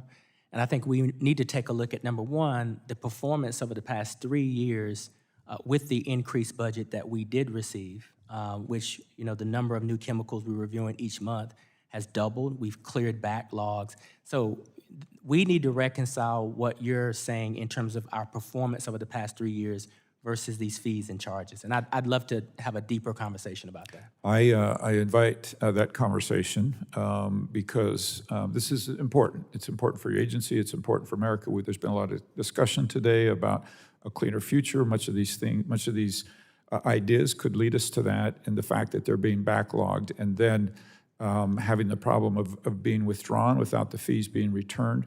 And I appreciate your commitment to do that, whether it's with me personally or back here in this committee room. I welcome that and look forward to those conversations. Absolutely. Thank you. Mr. Chairman, I yield. The gentleman yields. The chair now recognizes the gentlelady from Michigan, Representative Dingell, for 5 minutes of questioning. Thank you, Mr. Chairman. It's good to see you here, Administrator Regan. I suspect you may have wanted to have been in a dental chair more than today, but I hope it hasn't been that bad. I know that there's already been some discussion, but I would like to talk about the vehicle emission standards starting there. Obviously, many of us care about the future of the automotive industry and keeping it here in the United States and keeping the jobs here. And we got to accelerate the domestic development, manufacturing, deployment of EVs and other types of technology. We should be talking about hydrogen and others, which you and I have, to achieve our climate goals, but also maintain our competitiveness with China and other countries. We're competing in a global marketplace, as you and I both know. It's also equally crucial that we ensure that the hardworking men and women who have built the auto industry are not left behind in the transition, and that everybody has access and can buy an electric vehicle, afford it, and be able to charge it. And we want to make sure these vehicles of the future are made here in the United States of America. As we shift towards these clean vehicles, concerns have been raised, some by my colleagues, about a just transition and how we aren't going to leave anyone behind. How do you plan to continue to work with the automakers, labor unions, state and local governments to ensure a just transition and implementation of EPA's vehicle emission standards? Well, thank you for the question, and thank you for your leadership on this topic, especially helping us connect the dots to the labor and auto workers, to the industry, and those communities that we don't want to leave behind. Listen, as you know, we have really engaged the auto industry to look at the goals of these performance standards. They themselves are indicating that they're diversifying their fleets, their cars are becoming much more affordable, but by no means is this an EV mandate. We are really looking at a stronger penetration of plug-in hybrids, hydrogen, more efficient internal combustion engines. We believe that we're offering the industry the right combination of products to meet and potentially exceed the emission reduction goals that we've set. And we believe that we can do it bringing everyone along. That's important. I may ask you some more questions for the record on that so we can establish the record on some of the work that's been done. Since you walked in the door of this job, you know that I always talk about water. Safe and affordable water is a basic human right. However, communities with aging infrastructure all across the country, many in Michigan, have faced both lead and the pervasive threat of forever chemicals known as PFAS. I thank you for the work that you've done. You said you were going to do it. I'm pleased that EPA's final drinking water and PFAS Superfund designation rules are strong and that they build on standards which are part of our bipartisan PFAS Action Act. It's been long overdue. Can you tell us, as EPA implements these rules, how do you plan to work with local communities, water systems, and other stakeholders on the ground to ensure that these standards are met and that all Americans have access to safe drinking water? Well, absolutely. Number one, this final rule will protect over 100 million people who are drinking water in this country. Most of the water systems in this country are already meeting the standard, but we are working with the communities that are not, providing technical assistance. We have money that flow through traditional programs. Thanks to your leadership and the President's leadership and to Congress, we have billions of dollars to help smaller water systems, rural water systems, not only comply with this rule, but just provide safe, affordable drinking water to every single person in this country. So there's a combination of technical assistance, bill and IRA dollars, as well as our traditional budget that will ensure everyone is drinking clean water and no one's overburdened, and it's done in an affordable way. Thank you. I've got 48 seconds, so I'm going to ask you quickly because I'm very proud of the Greenhouse Gas Reduction Fund, and the Republicans keep making attacks on it. Can you explain how these funds allow EPA to continue to provide strong oversight of the Greenhouse Gas Reduction Fund and why it does matter?